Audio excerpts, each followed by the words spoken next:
Hi guys, hi Cosmodium, hi Peter, hi Bannerman. Who else we got here? Hi Dima. Yes, Harry Potter. This is one that we haven't done so far, but I think it's going to be a really good one. I think it's going to be really cool. And yeah, we're looking at not one of the John Williams pieces, not one of the Nicholas Hooper pieces, not one of the Patrick Doyle pieces, but one of the Alexandra Desplat pieces. Let me now bring up my surprise reveal, which is not so surprising because I've already done it. But here we go, Harry Potter. This is from Deathly Hallows Part 2, Lily's theme, which is a really beautiful theme. And yeah, I mean, this is a great film series, iconic characters now. And yes, some incredible music from all of the composers, Patrick Doyle and John Williams and goodness knows who else. But well, say goodness knows who else, two more. Alexandra Desplat and Nicholas Hooper. But we're going to look at Alexandra Desplat's stuff today. I think it's really beautiful theme, very minimal in some ways, but very, very powerful. Thought we were going to be doing Hedwig's theme. I was going to say, I don't think Audio Imperia has a library with Celestia in it. We do. We have Nucleus. We did an update with Celestia in it. Was it? I think it was an update with Celestia in it. There's certainly one in there. But that would be a tough one to do. But you know what? I think one day we should give it a go. I also definitely think we should do some stuff from Prisoner of Azkaban, which is I think my personal favorite of the series. Although, like I said, I haven't fully listened to this soundtrack from start to finish, I don't think. But of all the ones I have listened to, which is most of them, I think Prisoner of Azkaban is some of like John Williams' best work. Full stop, to be honest. I mean, A Window to the Past, kind of what else on there? Quidditch, that's a great cue. There's so many cues, Monsters and Boggarts. I can't remember what it's called now, but yeah, there's a lot of great cues, beautiful, beautiful cues on that. This is a beautiful cue as well that we're going to do today, but quite a different style to John Williams, but no less impactful. I think Array might be able to handle those runs, to be honest. We should give it a go. We should definitely give it a go. I'm all up for doing Hedwig's theme. I've got the score back there somewhere. There is no score for this one, sadly. Not that I could find, not a full score. So I've kind of mocked this one up from ear. It's probably not going to be 100% perfect, but that's okay. I think we're going to be able to get it sounding pretty decent. But I do have Hedwig's theme. So one day maybe we'll do some mammoth stream and we'll try and do the whole of Hedwig's theme from start to finish. That would be a beast, but it would be good fun. So maybe we should give that a go. How is everybody? Before we jump into this, let me just see. Everybody's okay? Any news? Any exciting things? Anything we should know about? I think I've been keeping up with most of you on the Discord. I'm dropping in and out as often as I can. Great to hear everything that you guys are writing and doing. And yeah, some really good conversation in there now. But yeah, it's been good to know how you guys are all doing. I'm doing well. I'm just setting up the last of this project. It's a pretty simple project today, but it's going to be more about the sort of programming and everything, I think. Good to hear, Bannerman. Yeah, it's cool that everyone is doing well. Well, I hope everyone's doing well. Cosmodium doing great too. That's good to hear. Hey, Ollie's here. Ollie's doing very well as well, hopefully. I don't want to speak for him, but I presume so. Spoke to him earlier. Seemed to be in pretty good form. So, yeah, I think we're going to be good to go. Let's maybe move over to our door and just kind of get started. Clearing up deadlines finally, but the gigs just keep coming. Kind of a good problem to have, right? I know what you mean, though. Sometimes, yeah, it's a bit overwhelming when they just keep coming along. But then you know how it is. If and when they dry up, suddenly you're like, oh no, where's my gigs? Adam, I love that there's about 4 lamps on your bookshelf and not one of them is on. That was the one thing I've got to do. You guys are gonna have to see, unfortunately, me turning the lamps on now. I'll try and make this as graceful as possible, but we're gonna put them on. Let's make this cozy.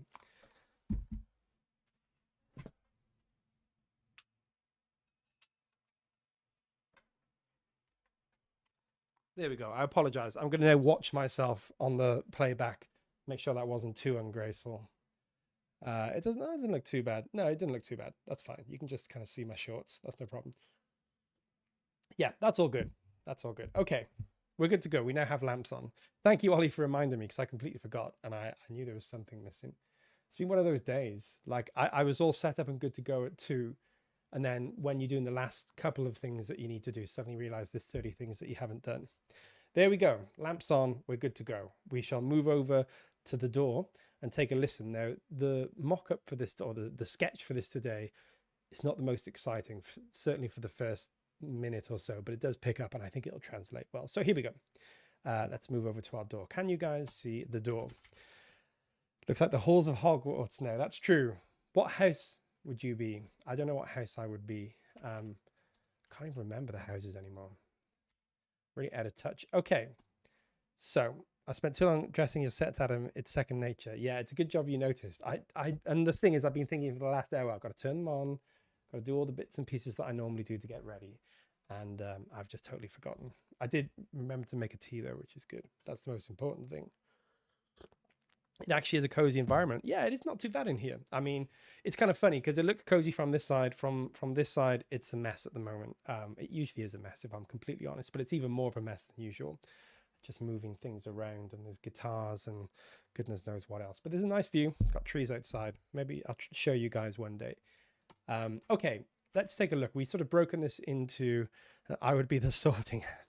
That's a good answer. That's a good answer. I'd probably be Hagrid.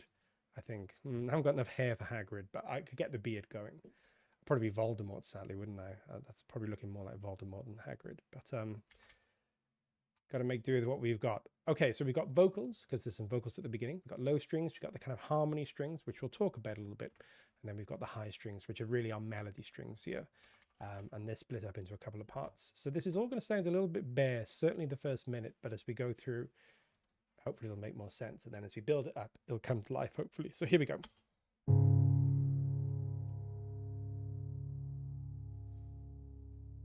Exciting start. Promise you it picks up.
So this is one of those cool sketches where sometimes you hear a sketch on piano and you're like, is this going to be decent music by the end of it? And look, I'm not saying this is 100% perfect by any means. I'm sure we're going to have to work it out as we go. And there's going to be some things that are not 100% accurate to the main score. But this is the kind of stuff, all the weird clashes and odd and doesn't sound that great on the piano. When you put them on strings, all these beautiful dissonances and things will come to life and they'll sound so emotional, especially when we put them on Dolce. We might use Dolce and Araya, but Dolce is going to be, I think, our driving library here today because it's just got such a great emotional sound. An interesting thing to note about Alexandre Desplat, at least for this score, I'm not sure if he does it regularly. I'm not that au fait with Alexandre Desplat and his composing, but I did look this up just to see because I was listening back to this today. And I was like, you know, it's not a traditional orchestral setup. Like I can hear violins on this side and I can hear violins on this side. And I looked at the making of, and yes, there is a certain type of seating. Usually, if you guys know anything about orchestral seating arrangement, traditional ones, the traditional one is violins one here on the left, then violins two to the next, then violas kind of in the center, and then there will usually be cello on the right, and then basses kind of to the back of the cello, but in a way further right again. So it's a spread. But there is an alternative seating arrangement because there's many different arrangements, but there is a kind of more common alternative seating arrangement, which is used sometimes, which is violin one's this side, violin two's this side, and then sometimes cellos and basses in the center and violas either to the side and left or right of them, or sometimes both, or something like that. This was used in Lord of the Rings. If you ever listen to the Lord of the Rings soundtrack, you'll notice that the violins 1 and 2 are on the left and the right, and the basses are more central. It's a really interesting arrangement. It's actually in some ways a more logical arrangement because you get your bass in the center, you get a kind of spread of the melodic instruments. Everything may sound a little bit more kind of evenly balanced, but it's not the most traditional arrangement, but it's the arrangement that they use for this particular piece, certainly. I don't think we're going to try and mock that up today, just because all of these libraries have been recorded in traditional seating arrangements, and to try and just pan things around in the right place doesn't quite work, especially when you're trying to get violins from the left all the way over to the right. It doesn't quite work out. So I think we'll try and sort of just make do with what we have. But it's an interesting thing. Certainly Lord of the Rings, and it seems Alexandre Desplat like this seating arrangement. I quite like it too. It'd be interesting one day to see if a sample library was ever recorded with that arrangement, because it does in some ways make more sense, particularly with modern music where you tend to get your bass mono and then, you know, your melodic elements sort of further left and right. I think panning room mics and such can be a little counterproductive. I agree. You know, you can sometimes do if you really want to work hard at it, but sometimes, you know, ultimately trying to get things recorded in certain locations to sound like they're recorded in totally different locations is tough. And you get into all kinds of phasing issues, and you have to be really careful with panning and reverbs and stuff. I've decided we're not going to try, you know, there's no point really. And I don't think we're going to lose too much for it, but it's just an interesting fact about this piece. If you listen to the original piece, which is a beautiful piece of music, you'll notice that unlike most orchestral scores where you get all your violins on the left, these are spread, and it's a very interesting balance. I always flip the phase, get the violins on the right. That's another good way of doing it as well. Yeah, and I've done that sometimes too, and it does work pretty well. And I think if we had time and we could really experiment, maybe we will. If we get to the end and we want something to do, maybe we'll try and pan everything and make it work. But we're just going to sort of write it in for now, see how it sounds, and then go from there. Okay, so I think we can make a start with this. And I think the first thing we're going to do, one big thing to say about this, the entire piece just pedals on this C#/D flat. I think it would be a C# in this case, which is really interesting. So the entire piece just has this constant drone. Really interesting tension that it adds, this kind of foreboding sense of things, which works perfectly for the film, the tone of the film. And then this beautiful sort of melody and harmony riding it over the top. But yeah, not very often you hear a whole 2.5 minute piece of music with just this constant kind of low level drone. Certainly not orchestral music. So that's really interesting. Okay, let's get this in. Let's start putting this in our basses, I guess. We're going to put them in Dolce basses here. Oh, don't want to make a new version. I'm just going to sort of open this up like this. Just going to get this in. And then we're going to span this out to where we need it to be, which is evidently here. Yeah, and then we're just going to have a little listen. We'll worry about dynamics as we go because we're going to have to shape it as we put all the pieces in. But we can sort of bring this up to here-ish. Yeah, that's kind of where we're going to want to be, I think. And then for now, we'll get these upper elements. I'm going to presume would be in the cello. That's where they would most likely be. And this is another piece, by the way, where this is like a string orchestra. To my knowledge, apart from the vocals and a little bit of sub-boomy stuff going on, there's no other pieces, no other instruments in this piece. If they are, they're very well buried.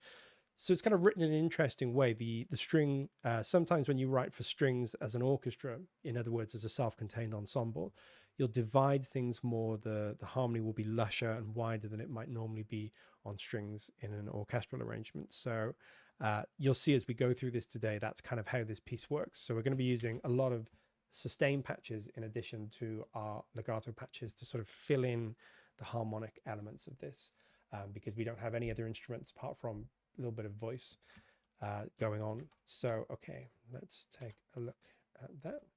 We'll just get that up as well, roughly to where we want it, which is about there. Yeah, nice. And we'll just do sort of a fading because over the first bar or so, let me just make sure I got that in the right place. I'm not sure if I did. No, I didn't for some reason. I don't know why it's moved there. That's okay. Just move that back there for now, and then we'll fix everything up if we need to. So bar number 1, we'll just sort of fade everything in for now because we kind of know something like that is how it's going to start. And we've sort of already done that here. Let's have a little listen to this without anything else.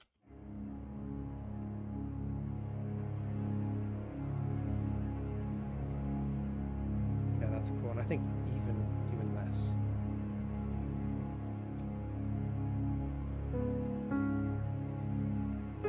So this is a very minimal piece at the beginning. So it's going to be pretty quick to mock up at the beginning. As we move further through, we'll need to do more refining. Let's just get our next big thing in, which is our voice. And I think we're going to use the beautiful Moretti from Jaeger for this. So Moretti is an incredible singer, Moretti Salvet, and we've captured her voice.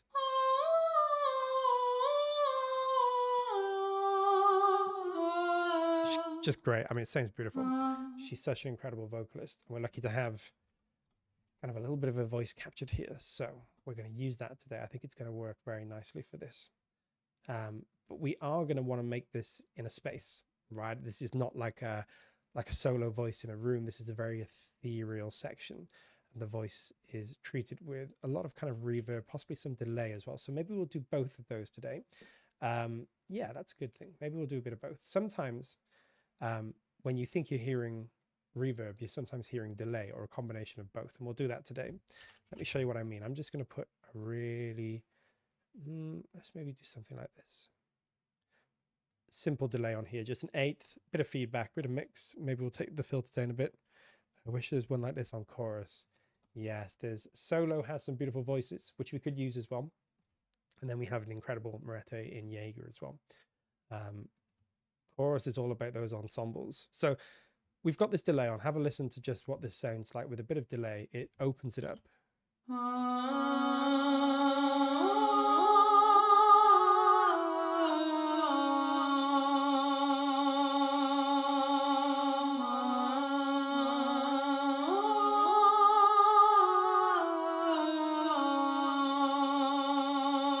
Right, so instantly that's, even though it's delayed, it actually makes it sound kind of wider and bigger. But we'll also combine that with, do I have a black hole set up here? Yeah, that's really going to be what's driving this, is this beautiful black hole. Reverb, it's just kind of like a special effects reverb, but it just works so well for cinematic stuff. I'd be interested to see what this sounds like with Soul Angelic as well. Maybe we'll try both. We can literally just copy this over and see, because it should, you know, it's not going to be too much programming involved with this.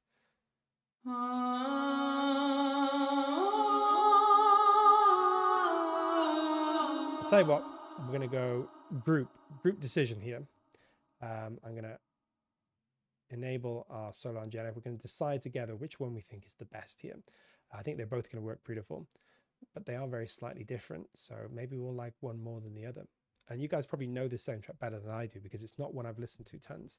So maybe you'll hear the other one and think, oh no, actually that's closer to what we have. Just take a second for this to load up. Yeah, so we shall see what this sounds like. We won't use both together because we definitely want kind of one solo voice. But we shall see which one we like the best. My computer's being slow today. I don't know why. Everything's taking ages to disable and enable. We'll figure it out, but we'll go for this and see what we think. You guys can hear the door and everything. I'm hoping that's the case. No one said anything so far. Use delay as a pre-delay on reverb buses as well. You can do. That's not something that I have tons of experience with. I have done a little bit of that here and there. And some people have all different. Sometimes people will set up multiple different delays as different effect sends, and then they'll, you know, send a bit of the vocal to the one particular delay. Then they'll send a bit of that delay over to the reverb. It can get quite convoluted. Time for a Mac. No, no, no. No, Cosmodium. Don't do this to me. I'm sticking with my PC. Time for a more powerful PC. Let's copy this over and let's have a listen. Okay, so here's Moretti. Let's do a couple of bars.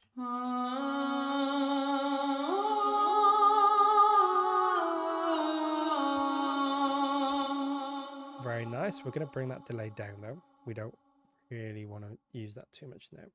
So that's Moretti.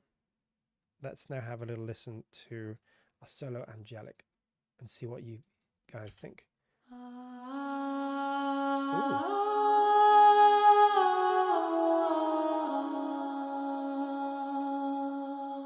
Ooh. I'm torn. I'm torn. I actually think that might be closer to the original, but then Marate's voice is beautiful and gives it a distinctive kind of character. But I think that might be closer to the original. What do you think? So here we go. It's not going to happen. If I can't build it, I'm not buying it.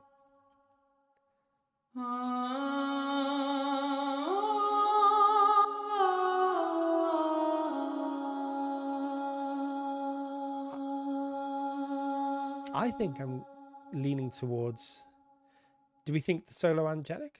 Yeah, the solo angelic, or do we think Marete? I might be leaning towards, let's listen in context. Not that there's much context, but we can get more of a sense of it.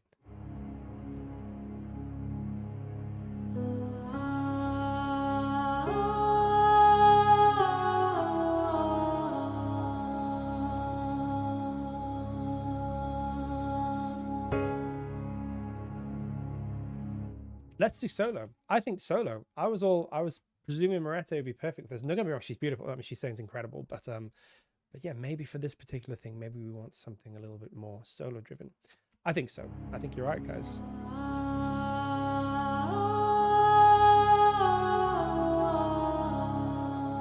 Okay, let's just make this nicer to look at for now. We can bring the rest of our tracks back in as we go. Okay, so yeah, I think we really want to soften that bass and maybe even bring it down a tiny bit in the mix as well, just because it's overpowering very slightly. Let's have a listen to what we have.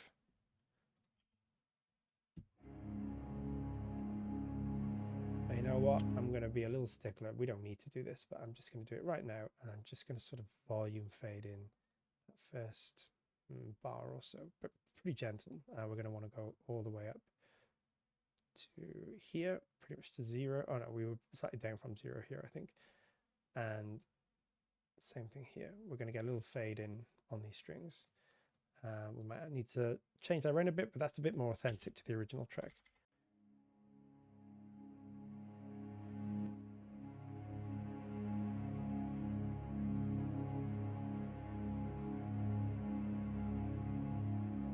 I agree. Marate's more full force.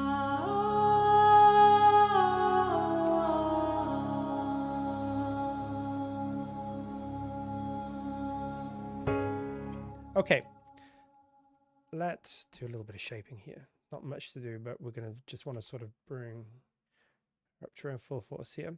And then on this last note, just tail down here. We may need to support that with a little bit of mixing as well. Just see how it goes. Hey, George. Thanks for joining us.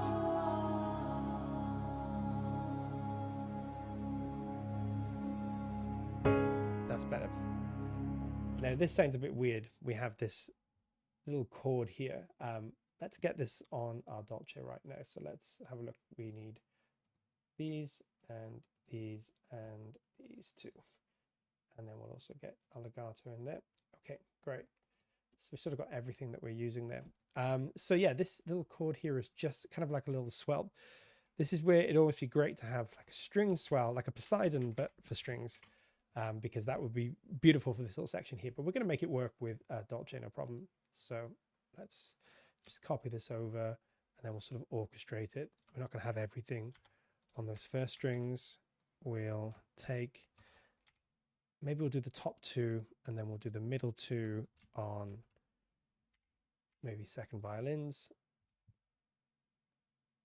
And yeah, now maybe we will take them and oh yeah, copy that over. And oh no, that's not what I wanted to do. Let's go back in. Losing my train of thought. Let's copy that down to these and then take these out, use those middle 2. Let's copy that down to our violas as well. And yeah, just use those bottom 2 there. Nice. So we should now have, yeah, that's what we want. But these fade in, or it's not fade, they sort of play in gently. So like this. Might just copy that to each individual section here. Okay, and then this one here as well. So.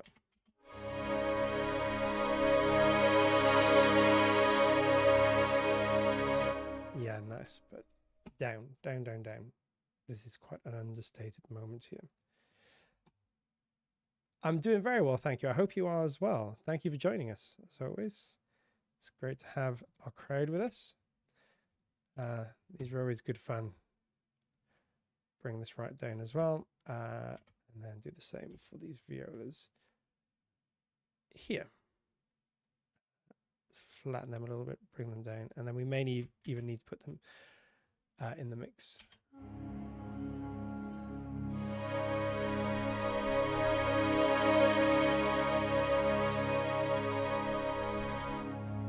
Yeah, we're definitely going to need to sort of shape them with either some expression. Let's do expression today. Never using expression enough.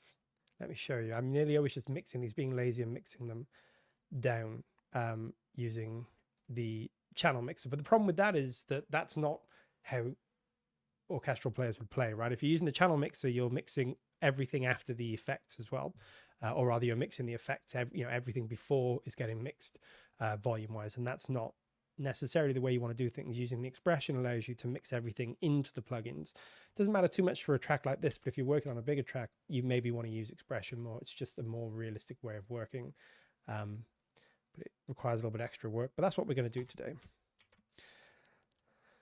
and do the same with this one as well. And then we'll sort of refine these as we go.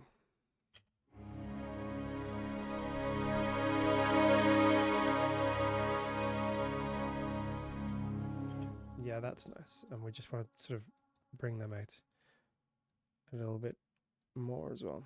There we go. We don't want that viola to be quite so loud.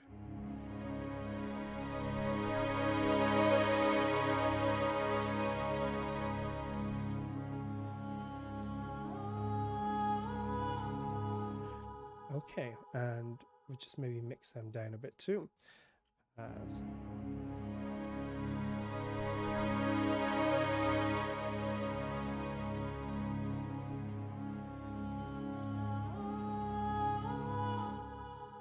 Oh, I don't want to do that. Nearly close my project down. Done for the day. Hey, Adrian, good to see you. Okay, take a little save a second. This might take longer than usual because... Oh, no, it doesn't, because Windows is the best. Of course. I should have known. And then shape this. So we're going to want... I'll just do this by hand. Something like this. Make her a bit louder there. Maybe bring that down a tiny bit. But there we go.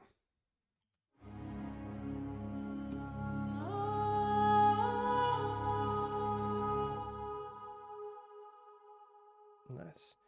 And you know what we could do with solo? Maybe we should do this because we don't often make enough of sort of mic positions. Maybe come a little bit further back with mic position. And usually we're just using the stock mic position, which is great. It sounds incredible. But let's maybe push her back with using some custom mic positions here. So we can just use this, the easy slider.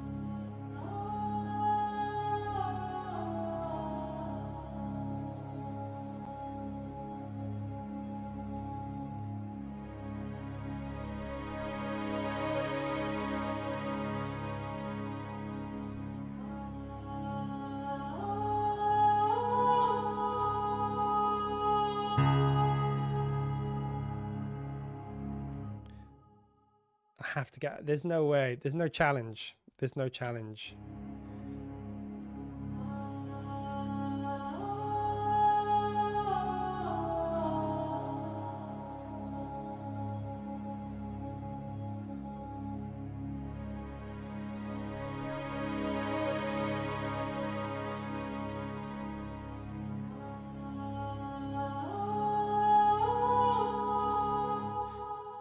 Okay, this is starting to come together. Now, this part free flows a bit. I don't think the tempo is completely fixed for this intro, so maybe we'll do a bit of tempo mapping to kind of replicate that. As we go further on, it gets a bit more sort of strict with tempo.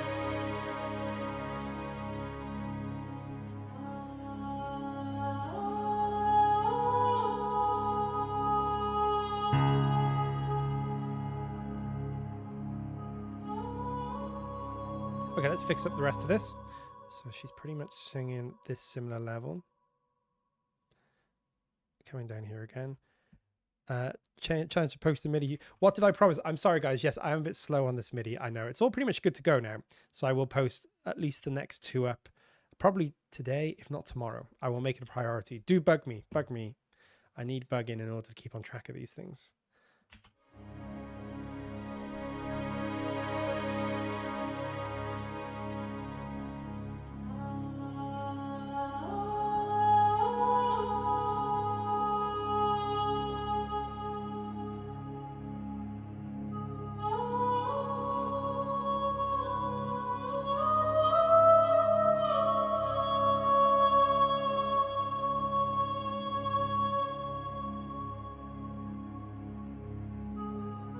Okay, just make sure we got all of this linked up for legato.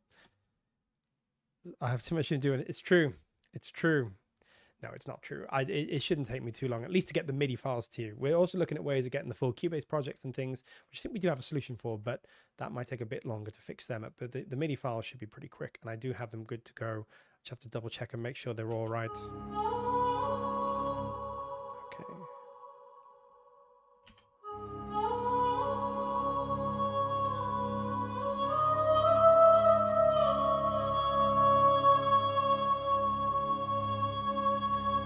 Might try a tiny bit of OTT on this. This is obviously a great multi-pan compression plugin, bit of a legend now, but subtle. But this can sometimes just bring, well, almost anything to life, but vocals adds a touch of that real high-end kind of magic. So see, opens up the voice very quickly.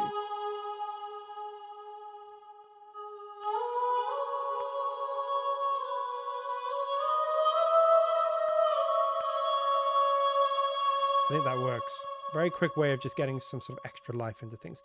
Okay, let's make sure we got this one right as well.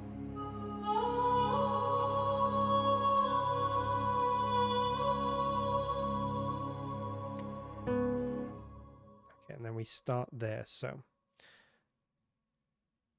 what I'm going to do is just add a little bit of movement into this, right? This is just going to help give it a bit of life. I mean, it's got life in it anyway because it's got real bow changes and things going on, but there, I think that's just going to help add a little bit more.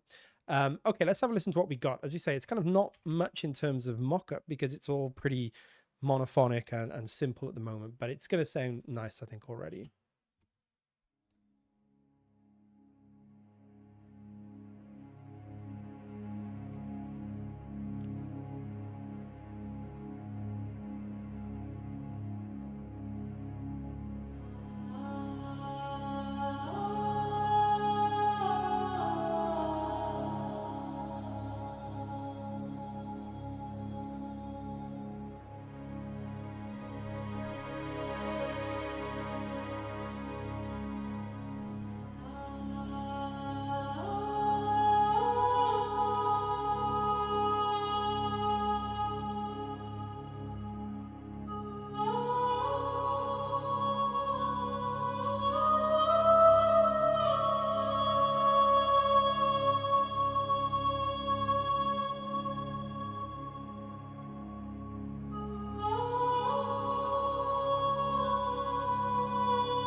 Okay, that's not saying too bad. Sometimes simple is better, right? If you just got a really powerful sort of melody, beautiful voice, everything else is kind of working. Let's just put in, there's a couple of little booms in this as well. Let's put them in. This is easy. We just use Nucleus subs. It's got some great subs. We're looking for a kind of one of the more organic subs. We don't want like a big hybrid sub. We want something that sounds like a real drum, but given a bit of extra oomph. Not that one. No. Bit too much. That one might be the one. Bit much. Could be that one too. That's a bit much. Yeah, maybe. I think that one. I'm going to record it out. I like to record subs out. You don't have to do it this way, but so I'm just going to play it in. We'll make it low velocity because these subs are actually velocity driven. There's multiple layers to these, so depending on how hard you play, you get a different sub, which is actually very, very cool. So we will make that pretty soft because these are very, very quiet in the mix, but they are important. Yeah, that's the one, I think. And then we can always enhance it a little bit. And then classic Cubase trick, just render in place. Pretty much any DAW can do this, you know, just render it right here and now. Out as audio. And now it's easy to sort of line things up roughly where we need them. Although my computer's now again being slow today, so this might take a little second. It's not the fact it's a Windows, I promise you. This happened on a stream a while ago as well. I don't know what it was, but we just seemed to have a day when it didn't want to play ball. If it goes kaput, we may need to reload, but hopefully it won't do that. Remember, it just took a little while. So maybe we'll just have to chat a minute while this all comes up. Luckily today, I think this is the only time we're going to have to render anything to audio, because the rest of it's pretty much all just strings from this point forward. But I'm going to have to stretch this out until we get an audio track that works. Or restart my computer if it all goes wrong. We'll see how it goes. What would you guys like to talk about in the meantime while we wait for our computer to play ball? Not Max. I know what you're going to say, and maybe you're right, but I'm going down with the ship. I have to stay on Windows now. Plus, every time I use Macs don't like me either. We don't have a good relationship together. So, is this working? Is it not working? Have we destroyed something here? Maybe we just run out of hard drive space. That is always a potential thing as well. Maybe. We shall have to see. Let's see if we've got anything desperately wrong going on here. No, we got plenty of hard drive space. I don't know what's going on. Maybe we'll have to just... Ah, there we go. We're done. We're done. We didn't destroy the computer, just nearly. Okay, let's just pop these in where they're supposed to be, which is slightly off beats here, but that's fine. The spec, do you know what? So I've got 128 gigs of RAM. That's the big one. I do have quite a lot of RAM. It's an older i9 processor. It's got 3 or 4 SSD hard drives in there, plus a couple of externals. I recently upgraded the graphics card. I think it's now a 4060. So nothing incredible, but you know, it's better than it was. So it's a pretty powerful computer, but it is maybe 5 years old now. Pretty old motherboard and things. So it's probably getting to the last few years of its shelf life, but you know, we're going to make it work as much as we can. Okay. Yeah, and then the great thing about doing audio as well is we can sort of fade things out how we want them. We can shape the envelope, basically. So we probably want that to be fading out quite quickly, but over a long period of time. So it's not just sort of rumbling in the background too much. And they're really quiet in this.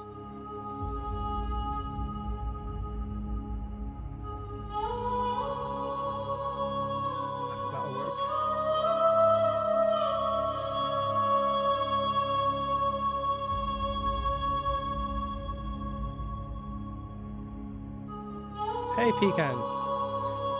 Thank you for joining us.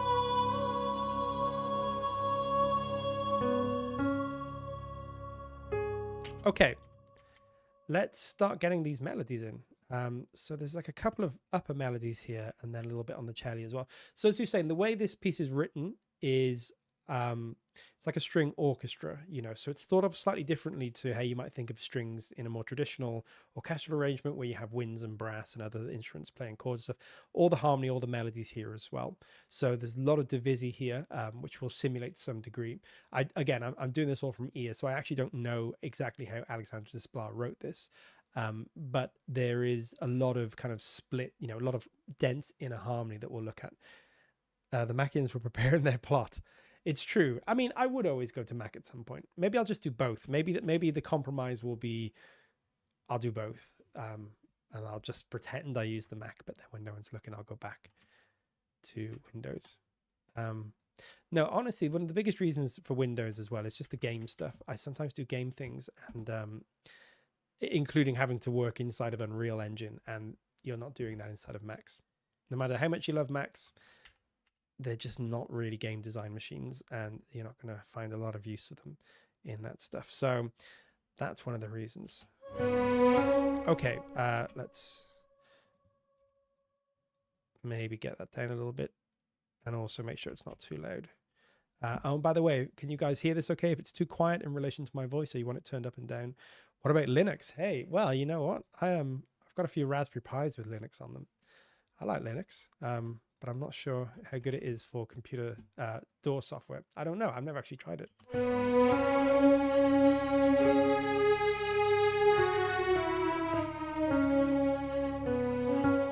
Okay, so let's just turn that off for now. Okay.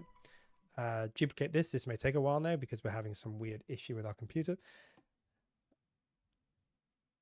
Yeah, let me know if it's too quiet or too loud because I'm trying to get it balanced so that everything sounds good to you guys and that it's all working. And hopefully we won't have to do too much duplication. Otherwise we could be sat here for hours waiting for this computer to, for some reason, not play ball today. I don't know why it does this sometimes. I'm gonna have to figure it out. I'll come back and let you know. Do you guys use, I think I've asked you this question before, but are you Mac users or Windows users? Or Linux users? Maybe you're Linux users, or maybe you use something else. I think most of you do use Mac. I know most of the guys in the office use Mac. My Mac Studio M2 Ultra doesn't hit 10% with those 60 tracks. So crazy. That's good going. That's good going. Yeah. Yeah, this computer gets a little bit sluggish with plugins. Usually, I know it's not exactly working today, but usually this is fine with hundreds, if not even thousands of tracks. But you get a lot of plugins on here, it does start not playing ball entirely. Okay, let's just mute that for now. And then we can start bringing this in. So we're going to want that. Now, I'm not actually sure if this upper octave is in the final piece. As we put this together, we'll sort of figure it out and see. Okay, I'm going to make this bigger so I can do some more, because I'm just sort of writing this in like this. So as we say, we got this pedal note anchoring the whole thing. All that happens through the entire double basses is just this sort of octave C sharp. Our fifths, an octave in the cello, back off just before this melody begins, because the cello then start playing more of a harmonic and melodic role.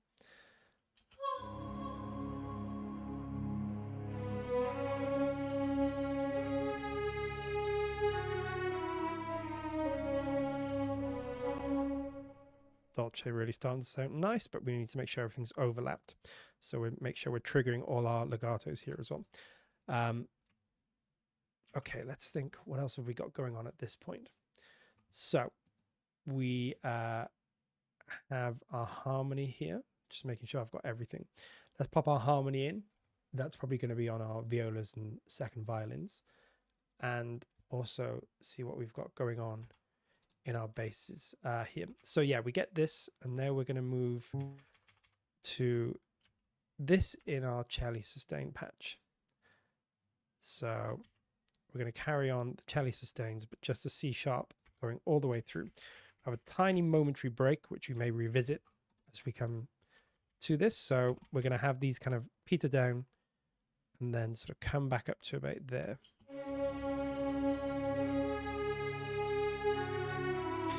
It's so heavy with this constant pedal note, but beautiful at the same time. But it's almost like an elegy or something, right? You got this constant drone. There's obviously a lot of sort of connotations towards like Celtic and folk music and those dronal qualities that you get in a lot of, you know, Scandinavian music and Scottish music and things like that. So there's that bagpipe-like quality to drones as well. So very, very clever stuff, because, you know, Harry Potter and Hogwarts has a lot to do with that kind of environment as well. So, okay, so we've got that going on in our cello sustains. Sorry, our legatos, we're going to need this line. So let's put that up here.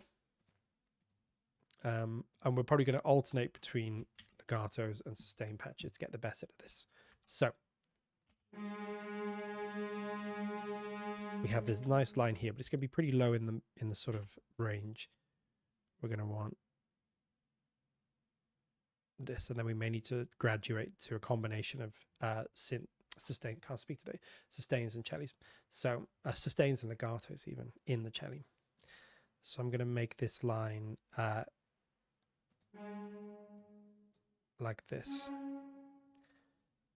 and then I'm going to take those two. I'm going to pop them in our sustain patch. You'll see what I'm doing. This is all seeming a bit weird at the moment, but you'll see what I'm doing as we go through. So is this, oh, are we even getting anything out of this? Have I got, yeah, okay. Yeah, that's a sustain patch, cool. So let's have a listen to this. We're going to want all of these legato, so we're just overlapping. Now they should start to come together.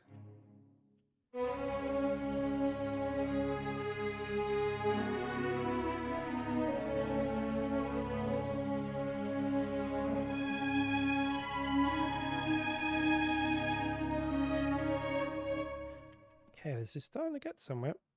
It's going to be one of those that takes a little while to sort of take shape, and then there's going to be some program to really get the most out of it. But yeah, we're starting to get somewhere. Now let's get these inner lines in. So here's our inner lines. And I'm going to take all of this and put it for now, at least on the second violin sustained. It may be mostly violas, but as we go through, we're not going to worry too much about precise orchestration. We're just going to get the vibe right for this, because that's more important here. But this is definitely more in the range of something like a violin. We can do all this with sustain patches. We could make lots and lots of different versions of legatos to get everything flowing. That'd take too long and get too complicated. Plus it's taking like 5 minutes to get each going. So we're not going to do that.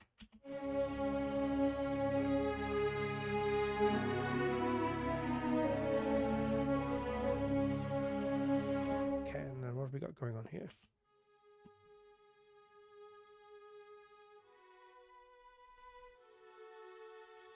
Do we have, just make sure that's supposed to be, yeah, sustained. Okay, let's make sure that's all working. That's what's going on there. Okay, so.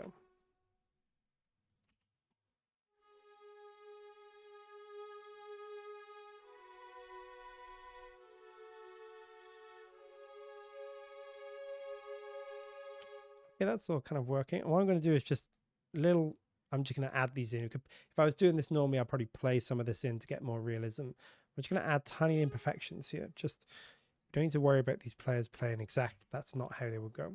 So let's go back to this and see what we have going on here. Okay, let's just see how this is sounding for now.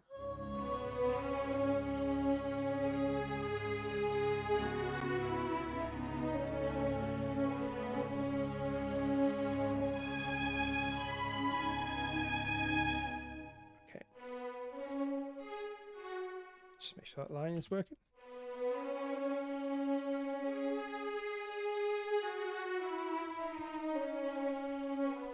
Just going to switch that back to classic mode, get everything sounding.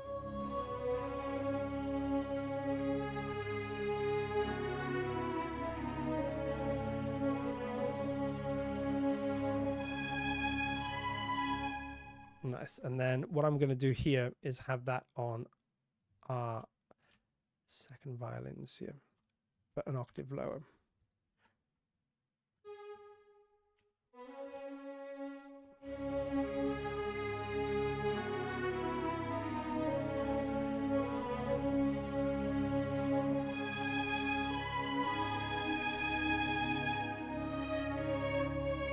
Okay, keep this going. This is obviously not working because we don't have overlaps here. And then we're also going to need to bring up our trusty sustain. If you guys don't know this, but we talked about it most weeks now, we get a nice rebowed legato here on same notes if we use sustain. Great. Okay, that high line is for the second violins, so we'll figure that out as we get to it. Same thing here, we got the same thing, so we're going to use this again. Just going to draw this in super quickly. Again, if I was playing this in, I'd probably just use sustain pedal. We'll overlap everything.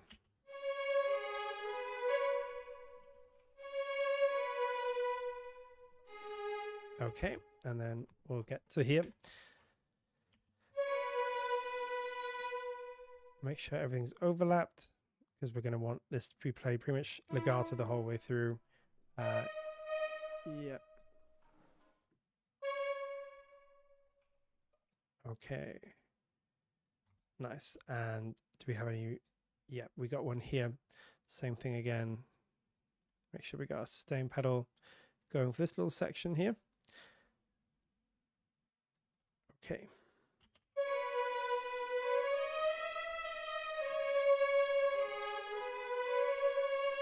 Okay, let's just draw in some simple curves as we go.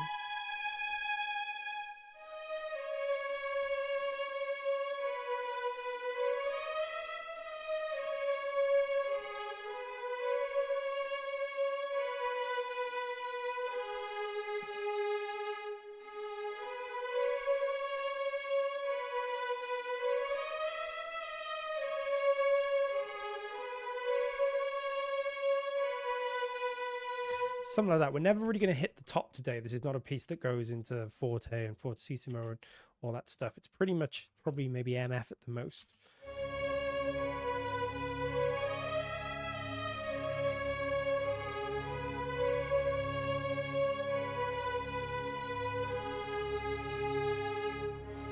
Okay, let's take all this out here. Same thing here. We're going to overlap all of this stuff together. And yeah, we'll have to start fixing up the orchestration then. Okay, so I'm just going to mute that for now and then get this harmony stuff in all together. I'm going to put this all on our violas for now, and then we'll sort of spread it out as we go. That's the quickest way to work, I think. This is all in the range of violas.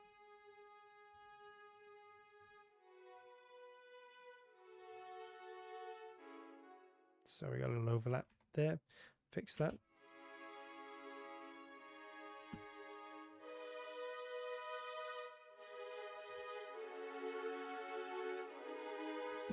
This is going to instantly make this sound good, even though we should really orchestrate it better. Bring all this down slightly lower, because again, we don't want to get into that kind of range much.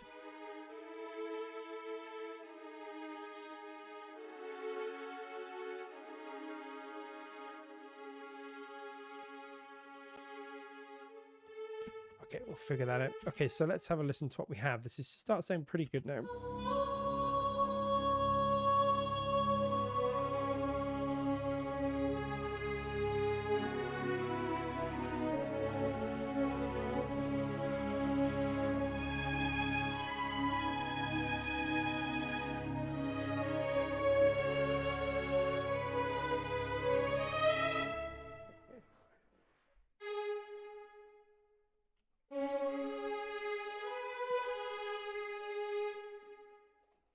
Just want that on the second violins there. Oh, not second violins, the duplicated first violins.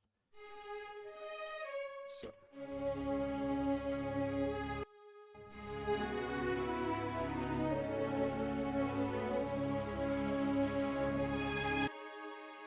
Oh, let's not move them.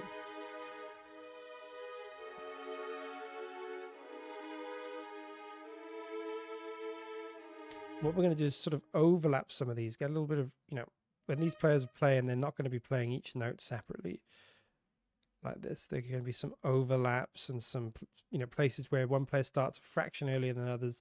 Just going to add more realism, you know, than trying to do everything so perfectly.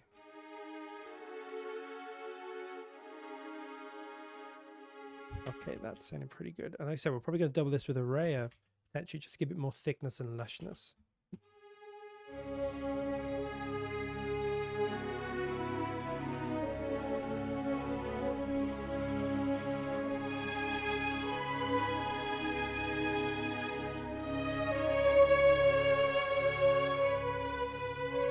Get rid of all that because that's just a continuation.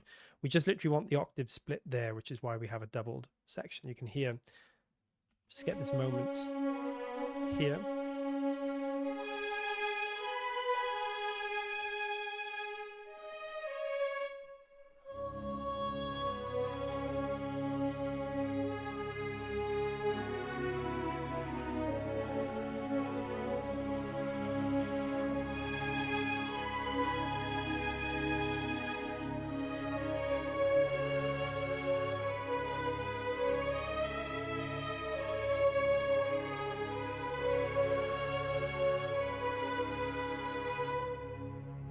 Okay, this line here, we're just sort of building this up piece by piece because it's one of those, as we get to each line, we can sort of figure out what's important to get in and then sculpt around that. This is a little section in the solo, well, not solo, but the cello.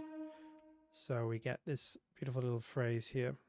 Make sure, again, we got all this going on with our sustains, etc. There we go. And then again, make sure we got all this overlapped and good to go. Same thing here. We got a little note there. Okay, nice. And then, yeah, just these last couple of overlaps too. In fact, just these two. And then we'll just...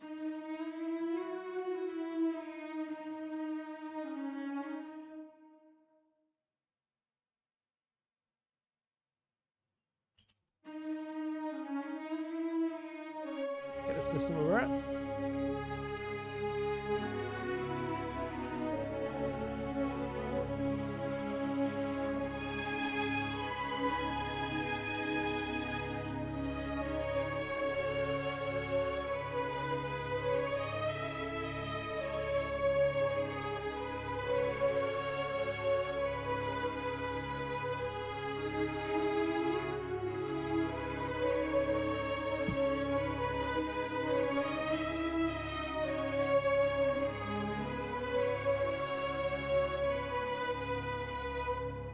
Okay, starting to come together.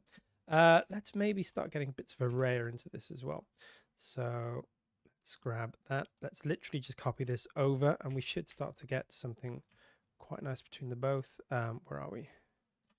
Let's have a little listen to this.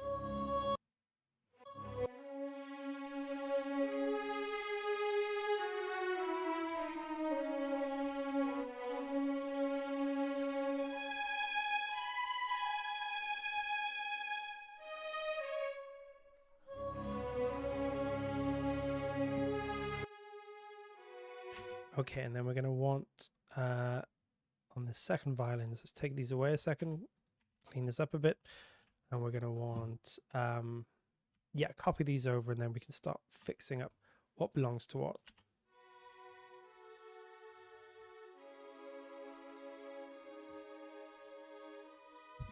Okay, so none of these.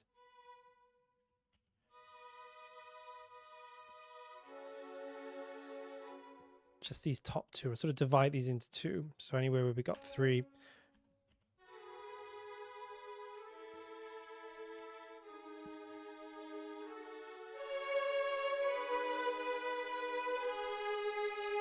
Okay, I'm just going to turn down those first violins a little bit. They're just a little bit too loud, even though they're the melody line. And then we'll probably put some of the harmony stuff in array as well, which I think will sound really nice in array and help it to kind of pierce through.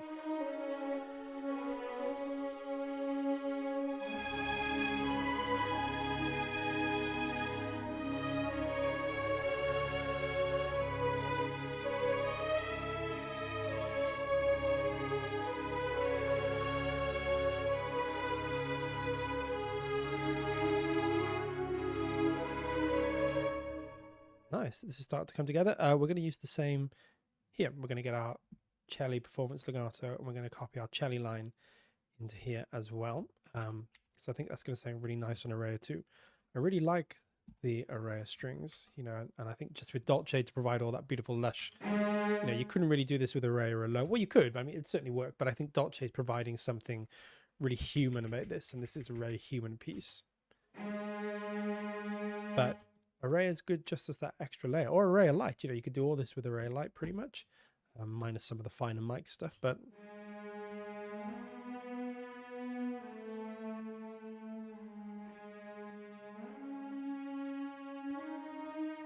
such a beautiful sound together. And then obviously we'll fix the rest of that up, but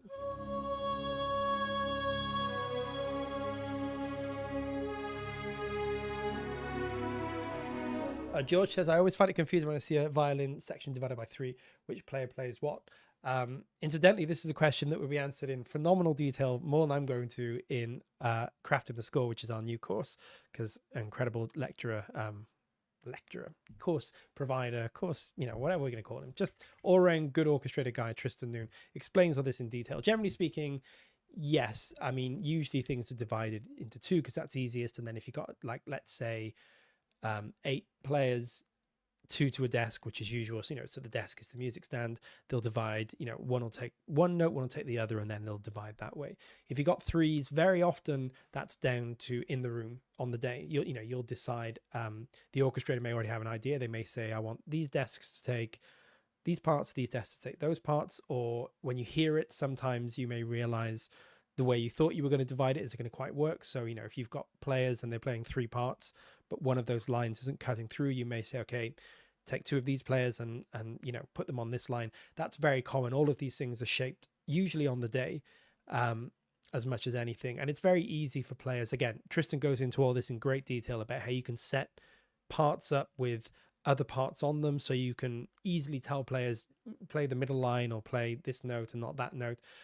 Tristan's incredible at explaining how all that works. So that this is very much about, with live orchestras, it's very much an on the day thing. Usually you'll have an idea of what's going to happen and maybe you'll have the instructions written down, but it's all about how it sounds. You know, if you're asking players to divide into 3 and there's 12 of them, let's say, you know, you may have sort of 4 players playing each note, but you may decide actually these first 2 notes are the really important notes, and this third note we want not to cut through so much. So instead of having 4 on each, we'll have 5 on, you know, 2, 1, 5 on the second, and then 2 on the third. There's all kinds of different ways to orchestrate these things. Tristan explains this way better than me and shows you some practical examples as well.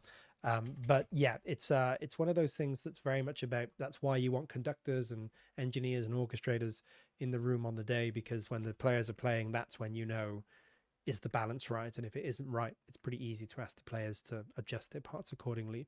Obviously we don't have players here, but you know, it's the same principle. We can just move things around as we need to.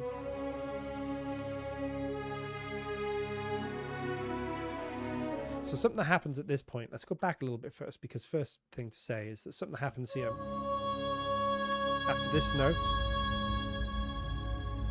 this little section here.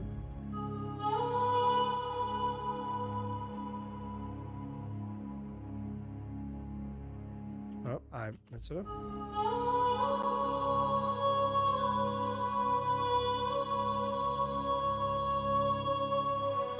So we have around here an intensity drive in these low strings. This is probably to make up for the fact that the cello are now going to sort of divide and start playing different things. But if you listen to the original piece, at the end of the vocal phrase, you get this kind of ramp up in intensity of the low strings.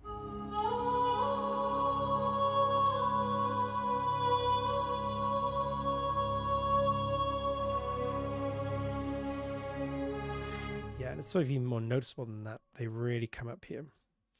So, and I think that we can simulate that ramp. It's much more at the end. There's a bigger swell. So it's sort of gradual, and then around here we swell into it more.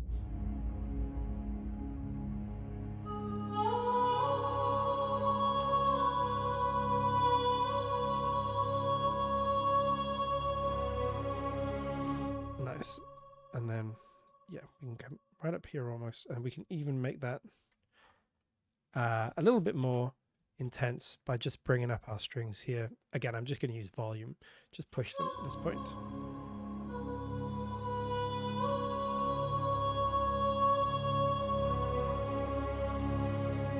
See how that just subtle, it's like a really simple, you know, moment, but it just really helps to push everything forward. It's like, and it happens in the original piece again, just great orchestration, great composition, just knowing this really subtle drive. But listen how much it adds. It just really helps to swell into the section. It's almost like a transitional element, but it's so subtle you might not even notice it's there. So you have this lovely little drone going on, and this final vocal refrain.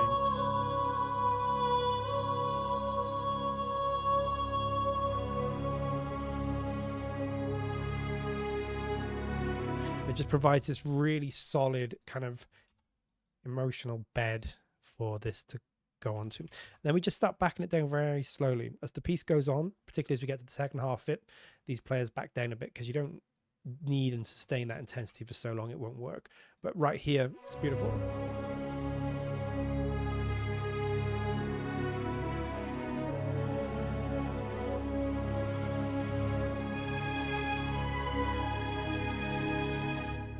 nice. And then we don't, this line here, the upper line doesn't ring through quite as much as the lower line. So we don't want quite as much pushing there. We actually want this lower line to cut through a little bit more here. So just like this.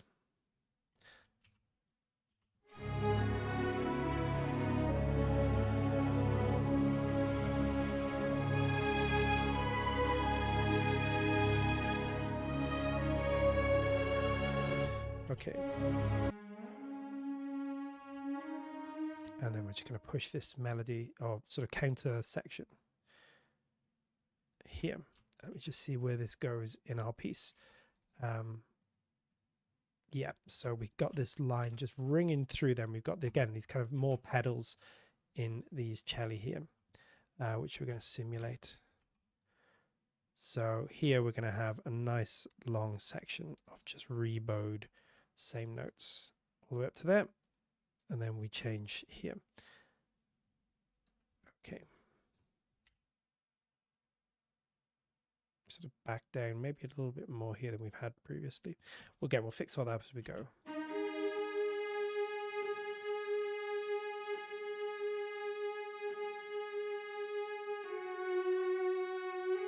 This is where Dolce really just sounds great without doing that much.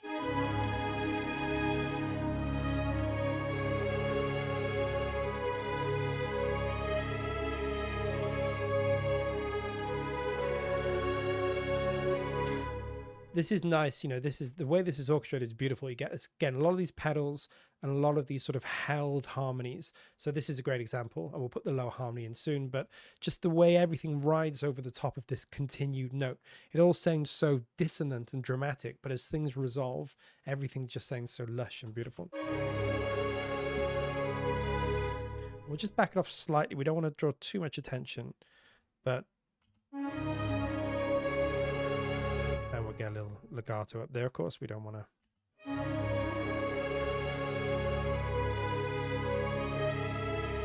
And we'll swell into that section there. We're going to do more program than usual here because you don't have as much to work with, right? So everything has to sort of really sing for its supper. See how that little swell just sort of adds movement and sort of forces the piece forward. We're going to make it even more pronounced.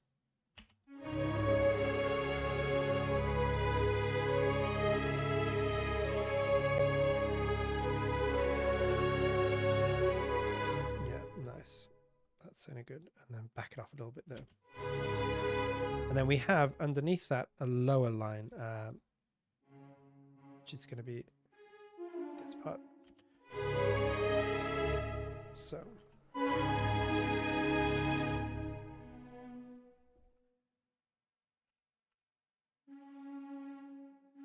exact same thing happens here. So together they're creating this kind of, let me show you, we got the G sharp here, which is essentially the fifth, and then we have the first root here. We're going to do the same thing here. We're going to push it here. Right, we want everything to kind of have a moment of intensity.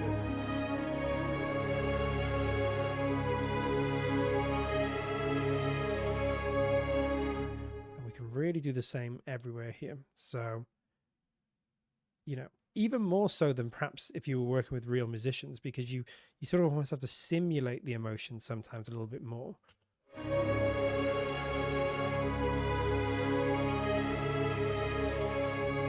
Yeah, we can push that even more here.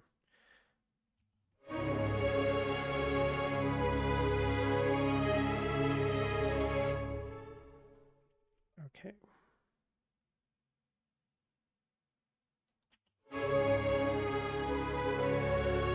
This is one of those pieces where, generally speaking, we don't want any big gaps here. So again, in Tristan's course, we talk all about voicing. Tristan goes into voicing, how you voice things. You can have open voicing sometimes, which means large gaps between notes. There may be places where that's useful or necessary or desired, but in most pieces, and certainly a piece like this, you kind of want a lot of kind of closer voicing. You don't want too many gaps. So you have a gap here because this is the bass, and Tristan talks about this in terms of the harmonic series and how things should be put together.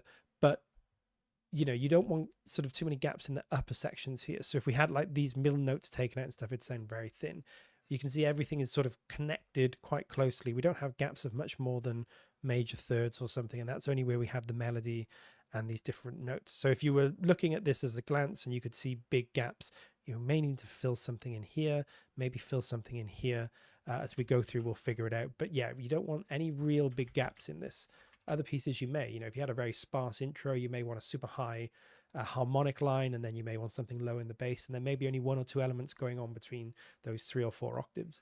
With something like this, all the tension and dissonance is coming from these very closely arranged notes that sound very full and lush, and as they move, they sort of bounce off each other, and the frequencies kind of clash but then resolve. That's all a huge part of this sound.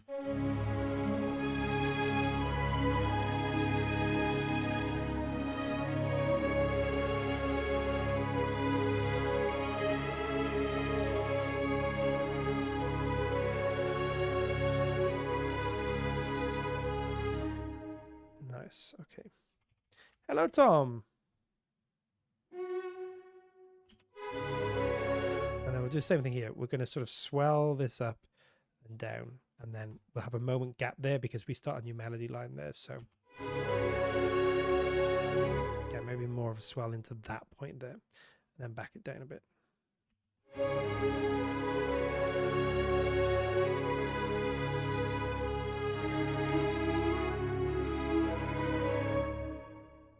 Okay.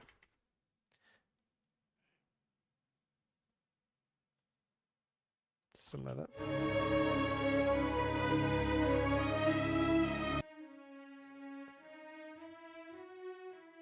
Same thing here.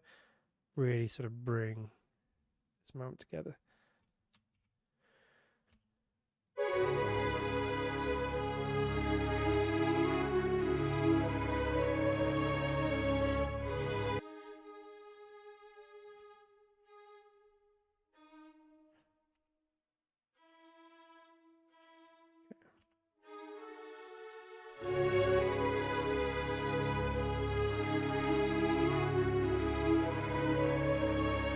Nice. Let's now get this some of this harmony stuff on Araya.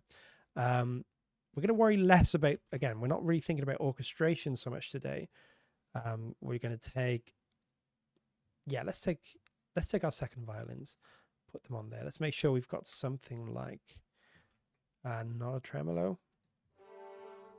Let's do the consordino.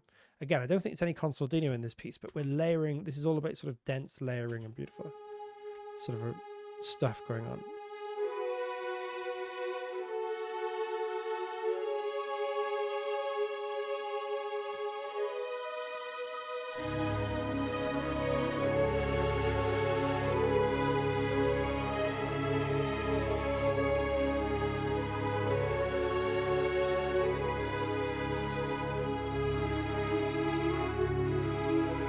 So around this point, we're backing these sort of basses down. By here, we want them to be back down towards like an MP level, because the arrangement sort of, gets a bit sparser here. So really, we're just doing this, just gradually down to about there, something like that, and then we'll get rid of that.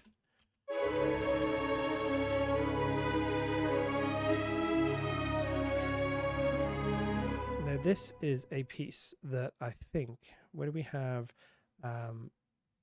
Yeah, I'm just going to show you guys. I'm going to open up my mixer on this side so I can see it better. I'm just going to add to my string bus, my Dolce bus. I'm going to add, you could just literally do this with almost any kind of EQ. I've got this nice EQ called Fresh Air, which just adds this kind of beautiful top end to things. Have a listen to this. I think we really need this. This is a piece where you want to hear like sort of up in the 9K, well, maybe not quite, 8 to 10K and above range. You want to hear a little bit more. So let me show you what I'm doing here.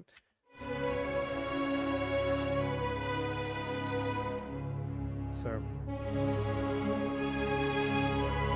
you hear it's really subtle, but don't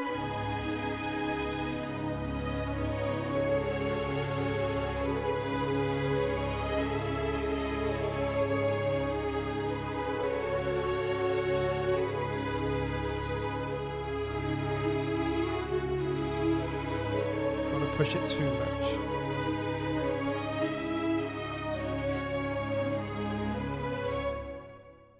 Keep this backing down here.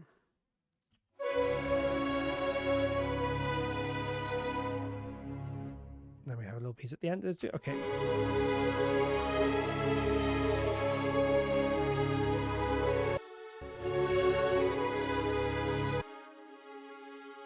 Let's get these inner lines sort of mixed a little bit.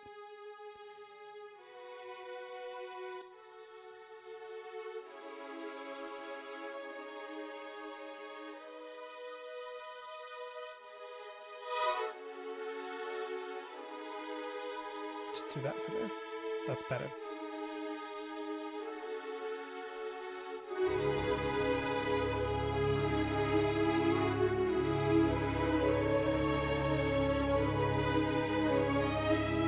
Yeah, so just do a little ride back up there again.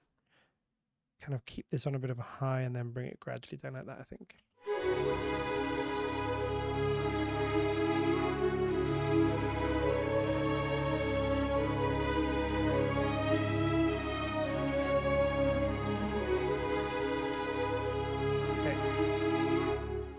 Add some of these middle lines in that we're missing.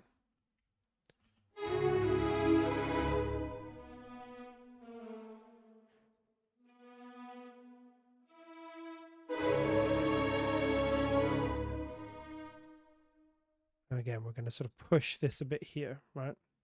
Get some vocals in here. Get some expression in here.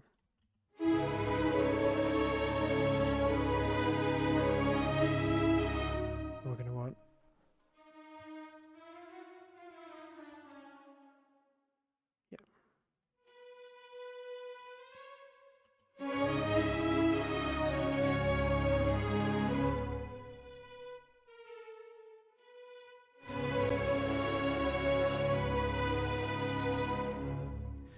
nice, and then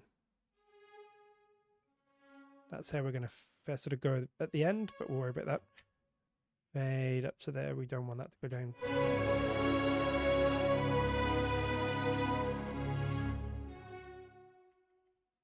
I'm probably going to put those on our violins because that's 4-way division now, which is not really. Yeah, we're probably going to have them on the violins. We'll just see what we've got on those violins first and then copy it over. Yeah, so we have going on the violins probably the same thing actually. Yeah, that makes more sense. Then this stuff is from our violas. That makes more sense.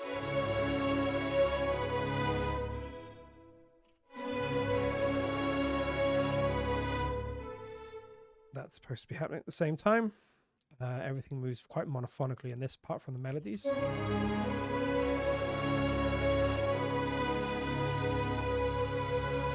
Nice. Oh, don't remove them. Okay. So we just have this.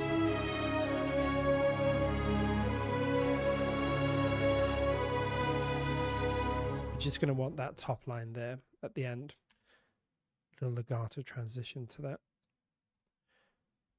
We're going to bring ourselves down here. This whole thing just sort of, everything else ramps down apart from a little bit of a little cello line at the end.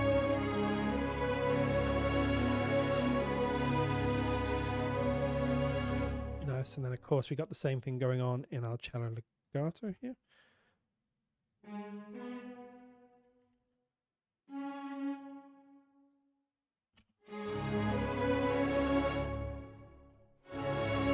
Same thing, just same melody here. A lot of this is just melody and octaves, and then everything in between is sort of filled in with these harmony lines. This one goes back down to here. Well, actually, no, it doesn't, because we do have a line to put in here. I'll show you it now. So we'll do a little ramp back up there, and then we'll deal with that in a second. Okay, let's have a listen to what we got so far. It's kind of almost pretty much there, apart from some finessing. So here's what we've got.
Now, I've just realized we are missing a beautiful moment here, which I completely forgot to program in. This section here.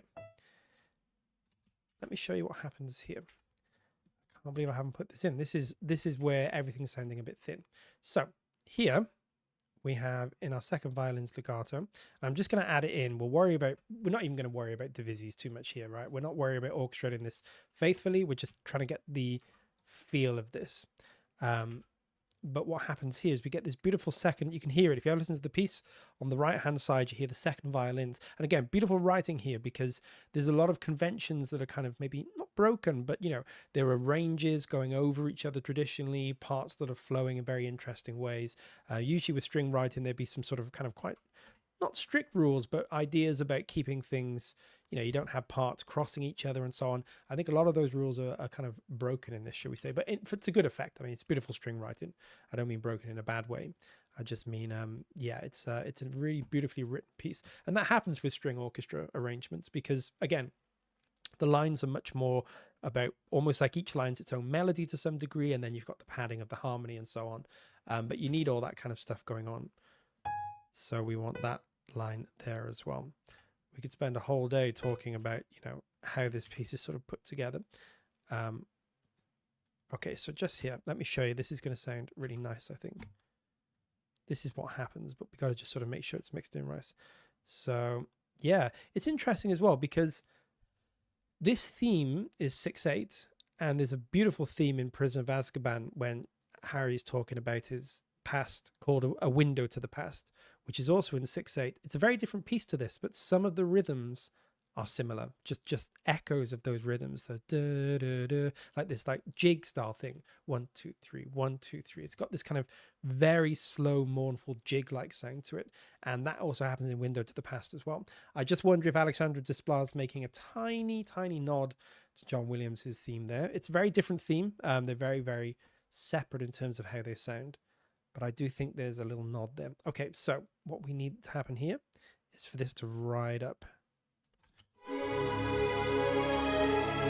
That's what we were missing. See, without that, it just doesn't work. Again, beautiful writing. Listen, it just gets a bit flat here.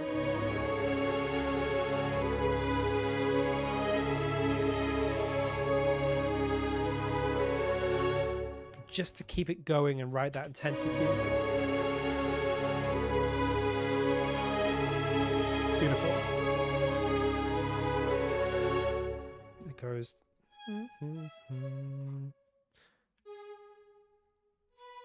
And then just stays on that note. Again, these beautiful dissonances caused by held notes, these pedal notes and these held notes are really just helping. It's a really interesting technique. Again, with strings more than any other instrument, perhaps you can do it. You can do it with woodwinds and brass too, but with strings, dissonances sound so beautiful because they kind of ache. With some instruments, when you get a dissonance, you're like, it sounds a bit weird, I want it to end. With strings, it's like everything sounds so emotional, and then as everything kind of resolves or sort of moves forward, it's like you can feel your body releasing when that stuff happens, you know. So this is a beautiful example of that, like just the way that this line just keeps going.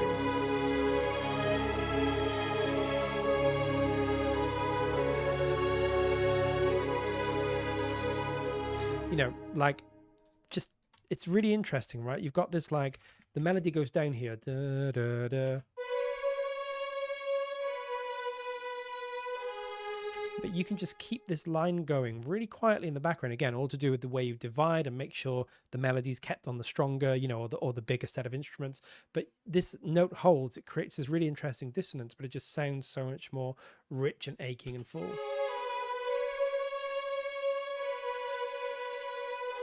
See how we keep it going? And we can even keep it going even further. I'm sure we probably would keep it to there.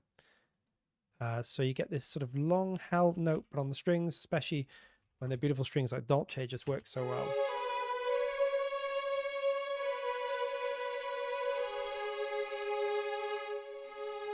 And we're just going to want it to end there for those final two notes.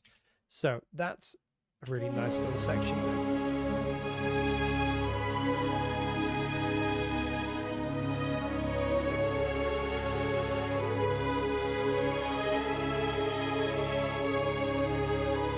You know what? We need to reinforce that little section. Just that little moment there. We don't need to go crazy with layering too much here, but I just think we need to get a little bit of array on there, just a slightly drier, more direct library that's just going to help it cut through. You won't really hear array, but you'll certainly notice its kind of impact. And you know what?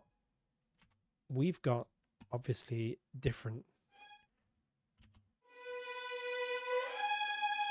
legatos in array, so maybe we just get that little portamento moment, right? It'll just add a bit of realism there. And then we'll just blend that in to make sure it's not too loud.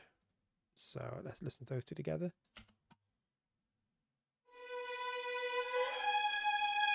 Yeah, it almost sounds wrong, right? But in the context of the mix and the performance, I think it'll work. Nice. And then we'll just bring that forward a bit there. So even them up a little bit. I think that'll work. Maybe even more.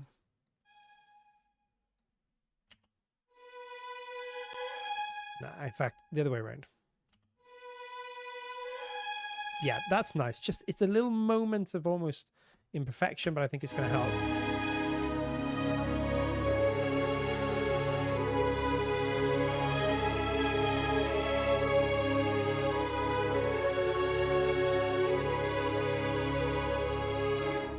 Yeah, and we just want to dip that down. Even though that dissonance is nice, it's just a little bit too prominent there, I think.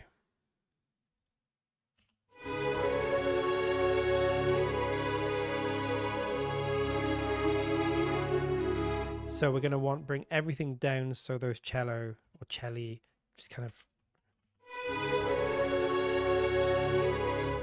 back them down there and then start bringing them back up there.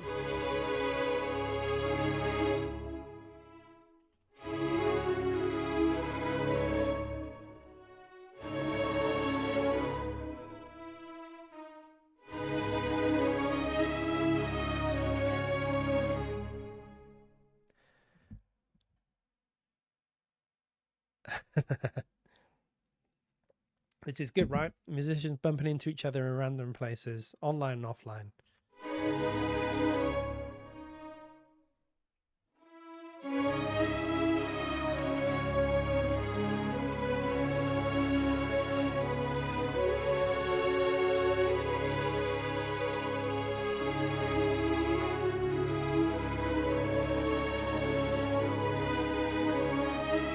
You know what? For the sake of this mock-up, I don't know whether this happens in the original piece, but to add a bit more intensity, we're going to go up the octave here.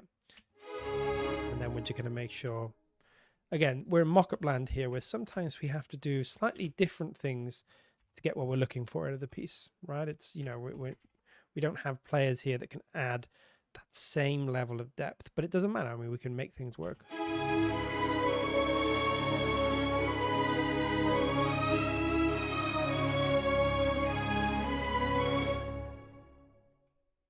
Yeah, nice. I think that's going to work. But we'll just back down. You know what? We'll keep that and we'll do the octave up in just Dolce. I think that'll sound nice. So where's Dolce? Here it is.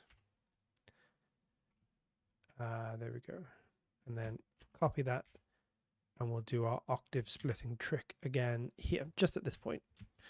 Oh, we already have it here. So there we go. Just make them.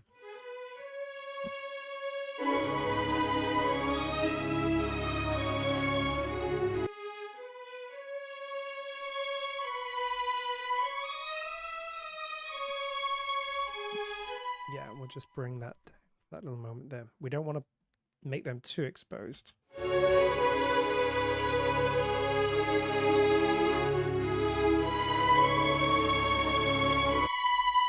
that's a bit too much there, but that's fine. Bring it down in terms of here. And then we'll do that there. Oh yeah, soloist. Maybe we'll try that. Give it a go.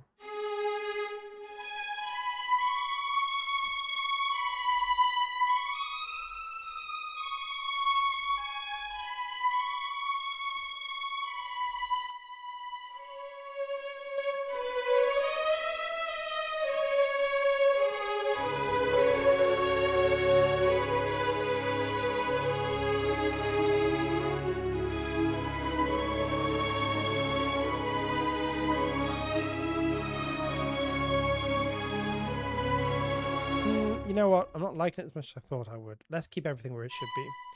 Let's just defer to the original, which I think is the way to go. I thought it might work, but I just don't think it's quite sort of making things too exposed, because we've got this big octave gap then. And again, like we were talking about, this is so closely written. But maybe we'll do what Tom just suggested, which I think is a good idea, and add some soloists in there.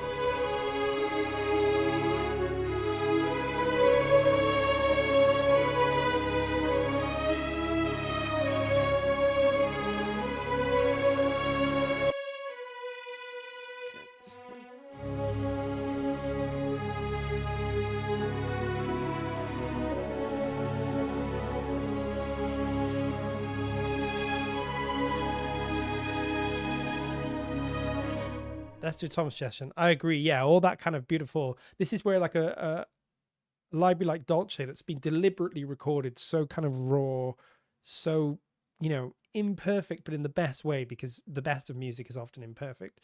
All of those beautiful little moments where you just get a little, you know, sense of the rosin or a little waver on a note, you know, all of that stuff adds so much character. And then again, if you combine that with something like a Rhea, which is a little cleaner, you know, intended to be a little bit more kind of cinematic, put them together, it just sounds great. And then we'll try solo over the top. Let's do it. I think it's a good idea. This is a very common technique. You know, if you just want to get sort of a little sense, this might take a little while to load. Now let's save before we do this. If we're having trouble with the computer, it's probably going to be fine, but just in case everything goes kaput, or this takes 49 minutes to load, which it could do, then we'll make sure we save. Yeah, this is a really good technique, just layering in solo instruments.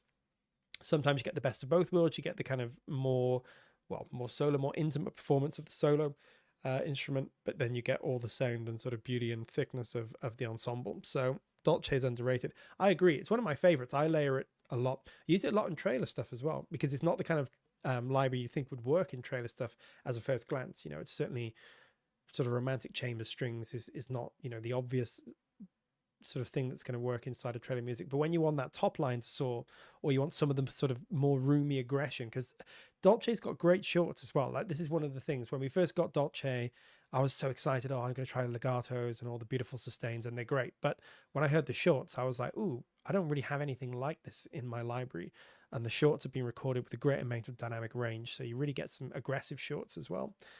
How frequent do you have your autosave set in Cubase? That's a good point. I think it's every 10.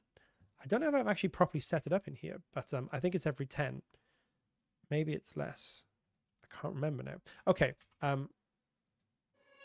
Let's just maybe, like you said, Tom, maybe save it for that big line. Because again, we want to save this for where it's going to work.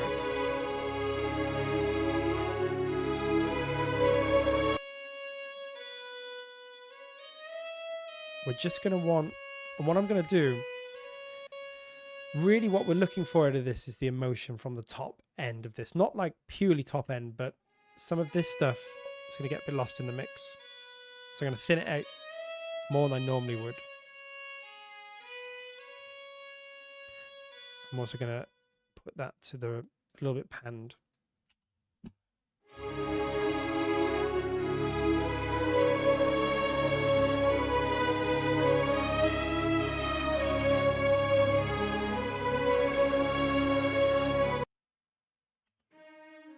Just finish off this line. I also save manually every time I make a save. Yeah, I save quite a lot manually as well. But I do have autosave on. It says like a bagpipe. Yeah, that's always my worry. Like, you've got to be careful with these things.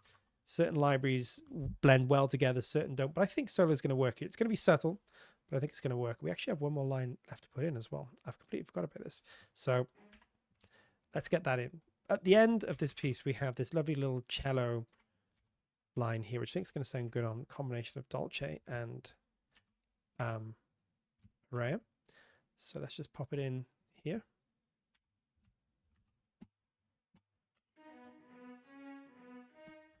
Okay, obviously we're going to have to overlap everything, otherwise it's not going to be a legato. That's the current problem. Let me just do it. It's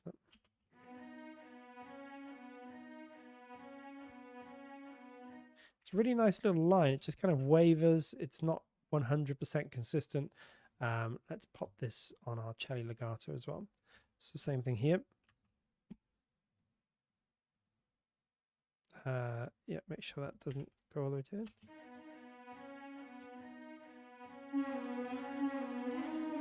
No, Dolce's got more of a portamento, so we're going to take it off, leave it off Dolce, or we're just going to take it right down. I usually take it right down because I actually like the way it adds a little bit of humanism. Don't want it gone completely, but take it down.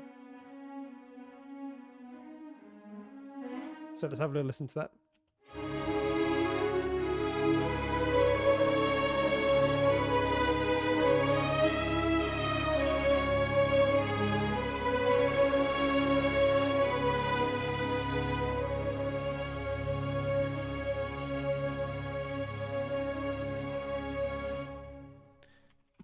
Let's get it a bit louder, fix up this ending. A couple of things not quite working here. The first thing I think is everything needs to come lower at the end. That's going to be where it is. We don't want any of these higher notes. Yeah, that's where we want it.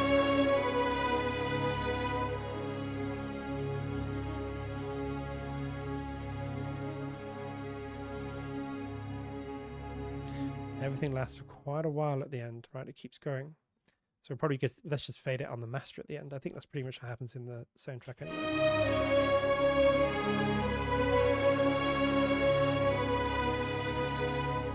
Hey Kaya, thanks for joining us.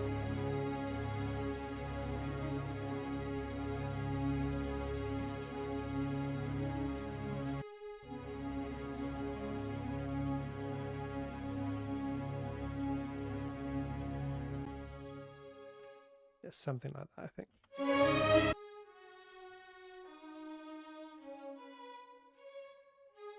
Just going to add like a third division there on that minor third.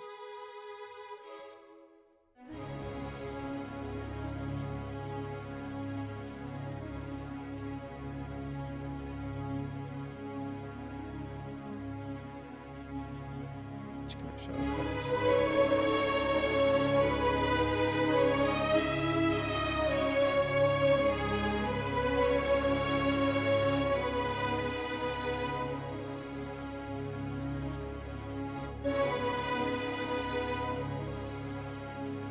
Need to tidy some of this up.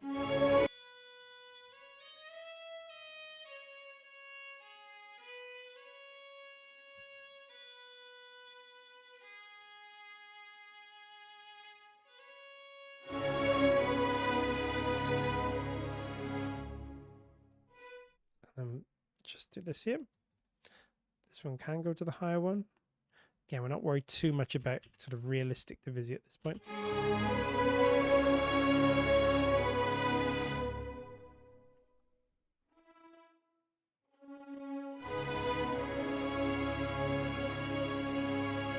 Beautiful how you've got this kind of figure in the cello that's roving between like the minor third and the second, but then you've got this held minor third here. Again, all about that dissonance and release.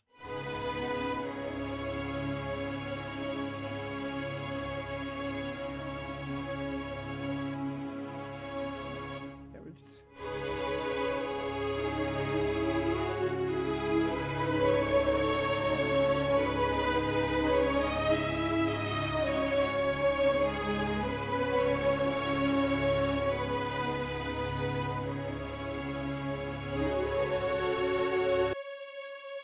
No, we're just going to sort of balance everything.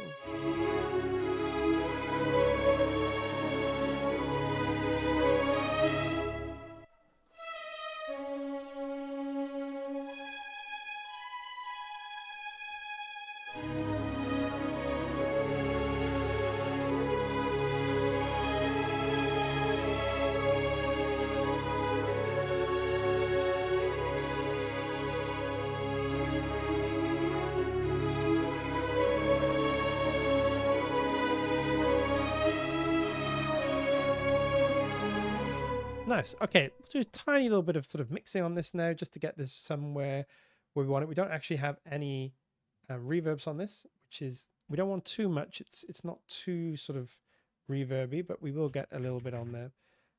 Actually, no, maybe a bit more like that. So I'm just doing this on my mixer on the other side.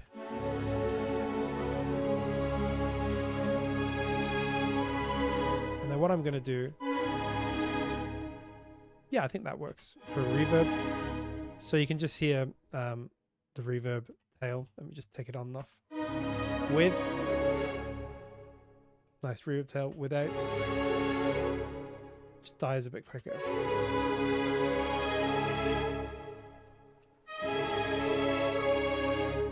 That's without.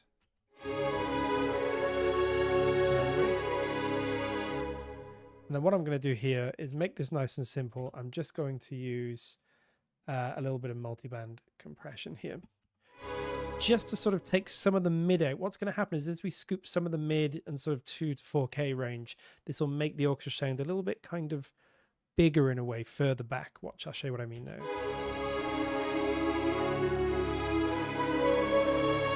With extreme, it's too thin. Just want it up by here. So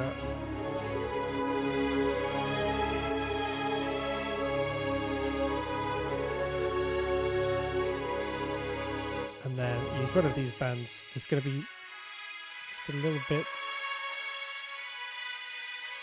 sort of around here. We'll just tame.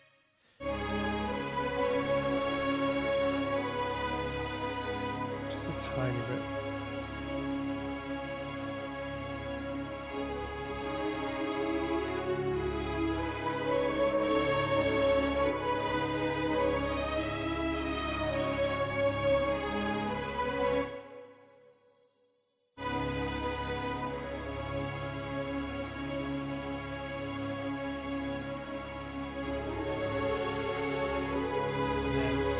This band to take it some of this around here.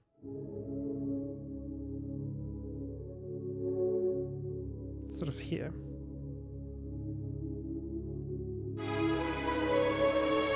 Not too much though.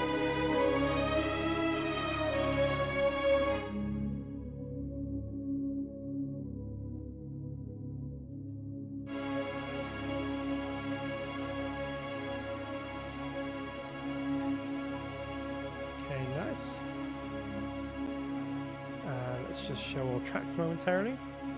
Then come down here. We're just going to create like a master fade here. So make this a bit bigger.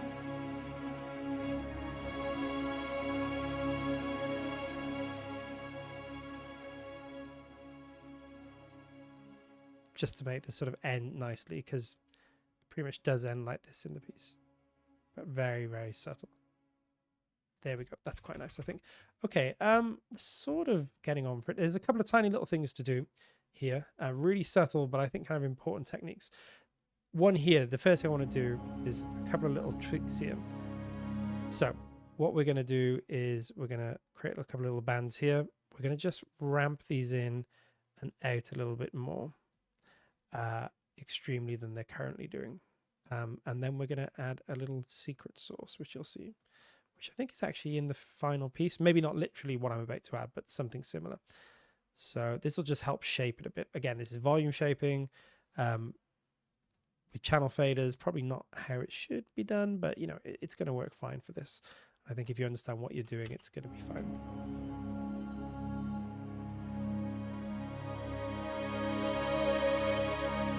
Just gives us more shape. And we can really sort of bring them out a little bit more there. Same thing there, swell in more. So bring them out more at that point. Maybe not quite that much, but we'll see. Same thing there. Okay.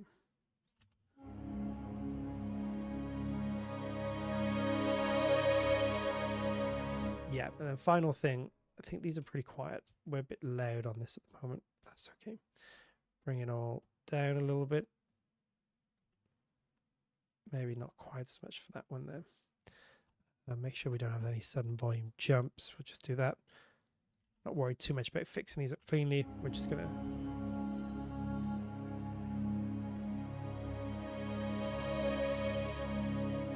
that's a little bit better, I think. And then the secret sauce here is we're going to use something from photosynthesis. I think I know the patch I want. There's one or two of them that I know I like that I think will work here. in the actual piece, I think there's a really, really, really gentle synth here. Like you never notice it. It almost just sounds like the ambience of the strings, like they've been treated with some kind of reverb or something. Really subtle.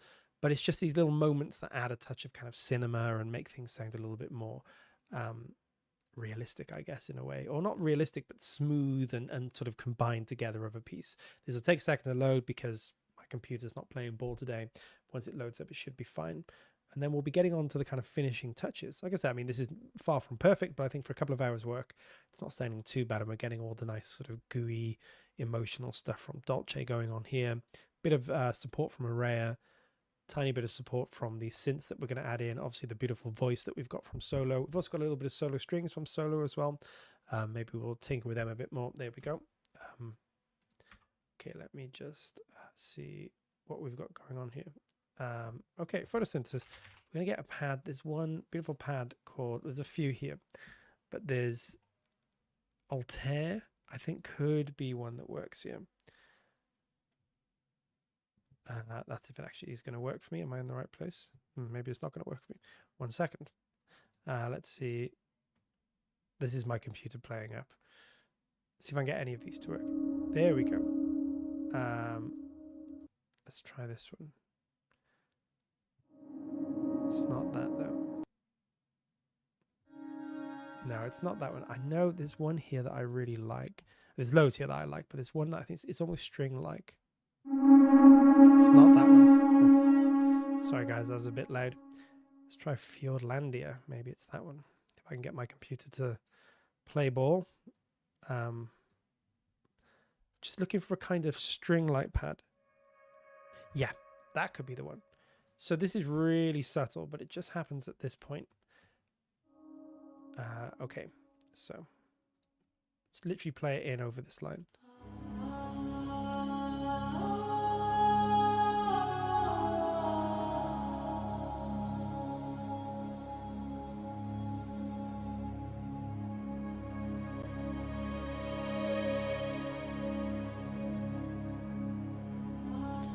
Nice, that's all it is. And then when we just mix it in a little bit, I think it's just going to really add something. So you can hear it's just that. We'll actually just, we'll make it a little bit more, maybe we'll OTT it up just to add some of the fizziness and some of that top end. But again, gentle with the depth, maybe no more than 20. But I think this will just help expand it out a bit. Yeah. We'll get some reverb on there. I'll just add send. And we'll keep that pretty high on the reverb, but we'll make it fairly gentle in the mix. So yeah, lower than that. Might eventually come up to that point, but not starting there.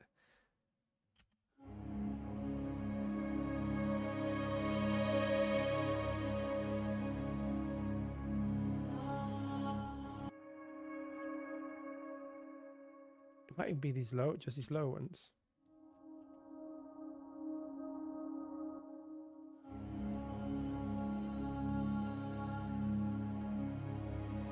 Yeah.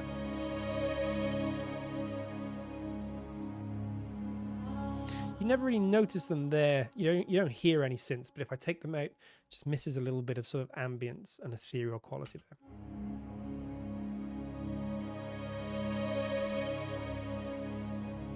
And we can even, let's get some black hole on them just to give them sort of an interesting tail, let them float.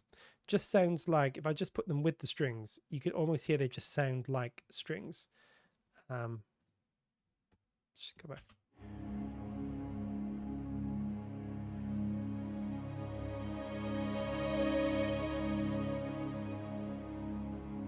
But without, loses a lot. And we'll just let the reverb go, sorry, not reverb. We're not getting this right today. Release go a little bit longer, right? So we'll just let them float out more by expanding the release.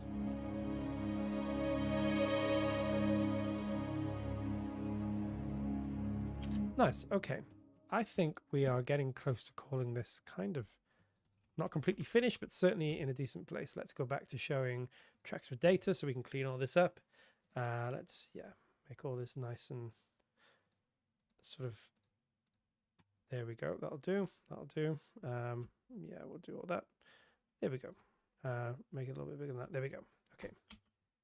So this is what we're up to so far.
Nice. I think we got most of that kind of quality in there of things. We'll just do some tidying up for the last couple of minutes. Got sort of 5 minutes left. So I'll make sure.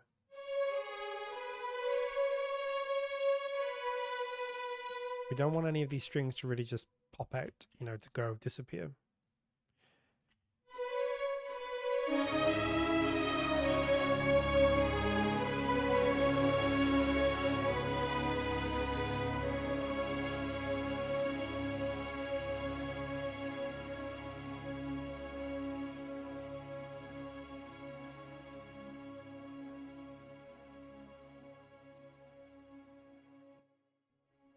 Okay.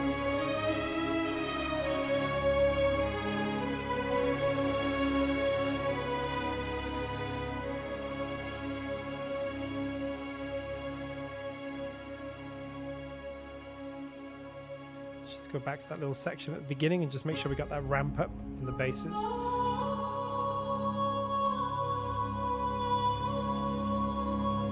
Yeah, nice.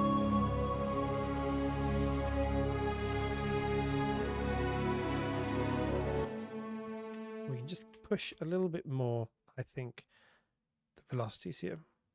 We can actually get a little bit more out of this. And I'm just going to do a tiny little bit of sort of individual mixing here. Nothing too much. Don't want to go crazy with this because this is, you know, we don't want to lose the sound of the natural strings. But for this line,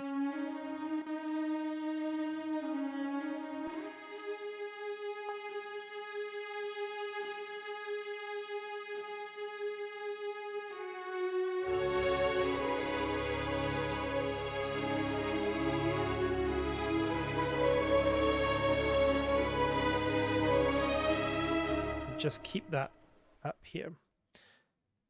We don't want to lose sort of what's going on as the counter melody here.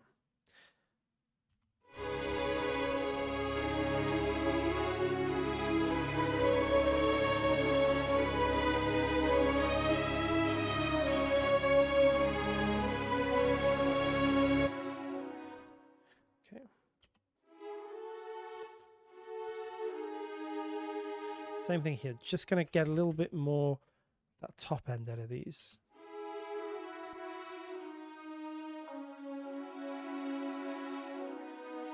Yeah, we want a bit more of that. I think like Peter said earlier, the rosin sound, the sound of the, almost the scrapey sound of the bow on the strings.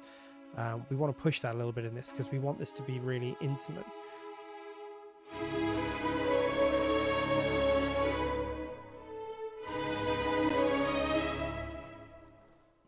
push this here at the end. Can really get some of that harmony going.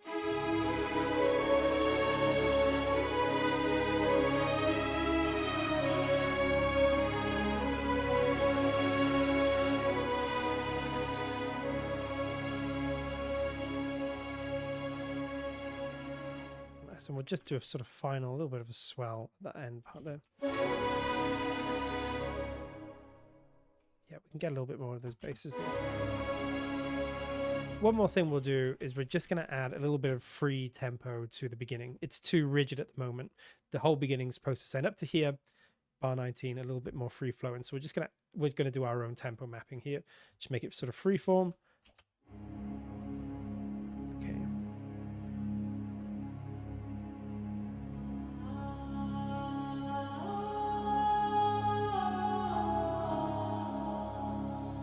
And just slow down here. Not going to worry too much about making this precise, but we're just going to sort of get some of those. Hello, how are you doing?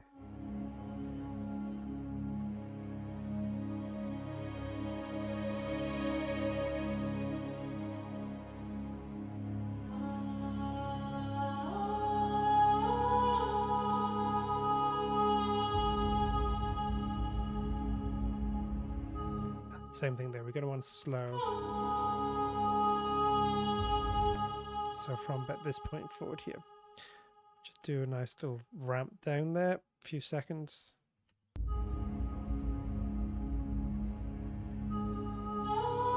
then we're going to want it to be back to normal tempo around there. So we can get those. Yeah, there. Put snap on. So, oh. Don't do that. Maybe just a little slow down more there.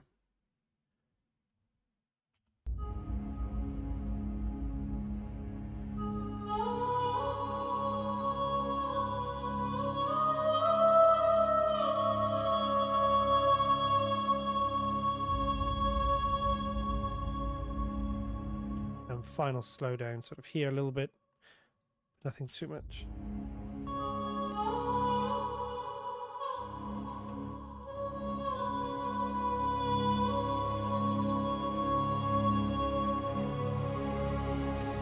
Do a tight little slow down there and then back up to the normal speed there. See how that sounds.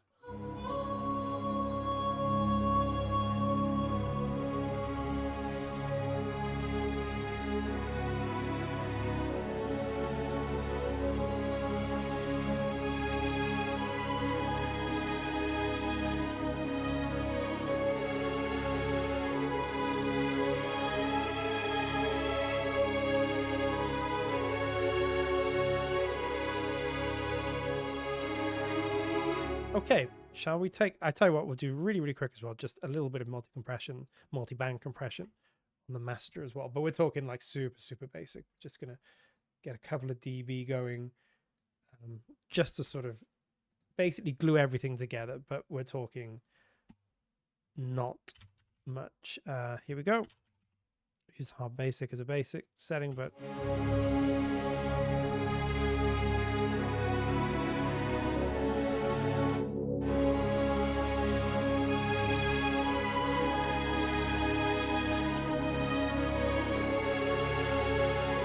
Okay, that'll do for a really rough kind of, it's not even a master, we're just sort of gluing everything together with a tiny bit of multiband compression. Let's listen to our finished result for today, and then we will call it a day pretty much. Okay, here we go.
Okay, not too bad. Definitely a few things that would be fixed up if we had more time. If we probably looked at the whole section, we could probably see little areas where we might want to fill in some gaps, or maybe here and things where we just do a little bit of work. But it doesn't matter. We got, I think, the gist of it, and we certainly got the melody in place and everything.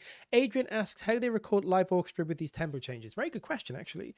It's a different workflow in some ways. Alexandre Desplat is a conductor, and he conducts his own scores, which is a massive, massive thing. Completely changes the way that you work, because if you conduct your own scores, you may have the freedom to say, let me work with the picture live on the day, which is what John Williams used to do, and I presume still does, where you have the picture in front of you and you're not really working. You might be working to what they call punches and streamers, which is the rough tempo, but you're not working specifically to an absolute tempo map. You may just be recording in free form. You can do that when your music's predominantly orchestral, because you're not going to be adding tons of synths and percussion, or you're not going to have loads of what we call prelays, which is obviously these days someone like a Hans Zimmer, half if not more of the final music is already recorded, already laid down in the door with percussion and synths and guitars and things like that. So you have to have the orchestra match what you've already done.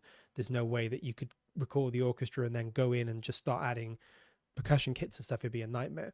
But if everything you do, or 90% of what you do, is in the room, as we say, recorded with an orchestra playing together, which is the old-fashioned way, but some composers still do it, you don't have to use a tempo map, or you can have a tempo map as a rough guide, but you can say, hey, we're just going to go off grid and do this, and we're going to get the emotion in there. And Alexandre Desplat, because he's a conductor as well and conducts his own music, can do that. And I think it does make a difference. It makes very different scores.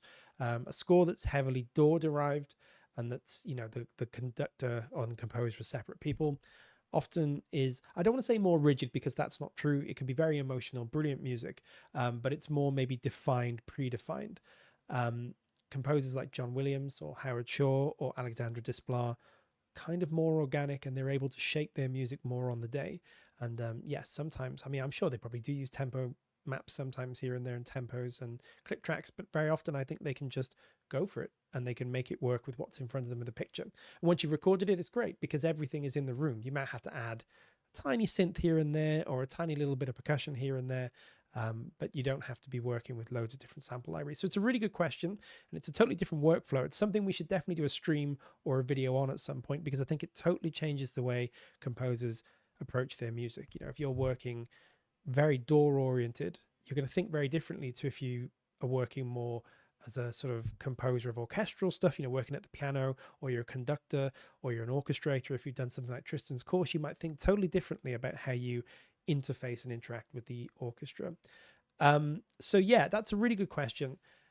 And truthfully as well, you have to be a seasoned and well-respected and well-trusted composer to do that, because, no one's ever going to, no, I'm not doing any Hollywood stuff, but if I was doing Hollywood stuff and I was like, I'm not going to use a click track, I'm just going to go there and record it on the depth, no one's ever going to let me do that. They're going to say, no, we want the mock-ups, you want to hear everything, want to approve everything, everything has to be okayed, beforehand. If you're Alexandre Desplat, you've got a little bit more say, because you're a very successful, very trusted composer, so if you say that you're going to record things, without a click track, or you're going to conduct your own orchestra or something, the music supervisors and the heads of music at the studios are much more likely to say, okay, we trust you, you've done this before, it delivers great results. But yeah, it's also something to do with the studio politics too, because, you have to be a John Williams or a Howard Shaw or Alan Silvestri or whoever it might be. And a lot of the top composers don't conduct their own music either, because they don't have that training, or they don't want the responsibility of it, or they just prefer to work inside the control room rather than in front of the orchestra.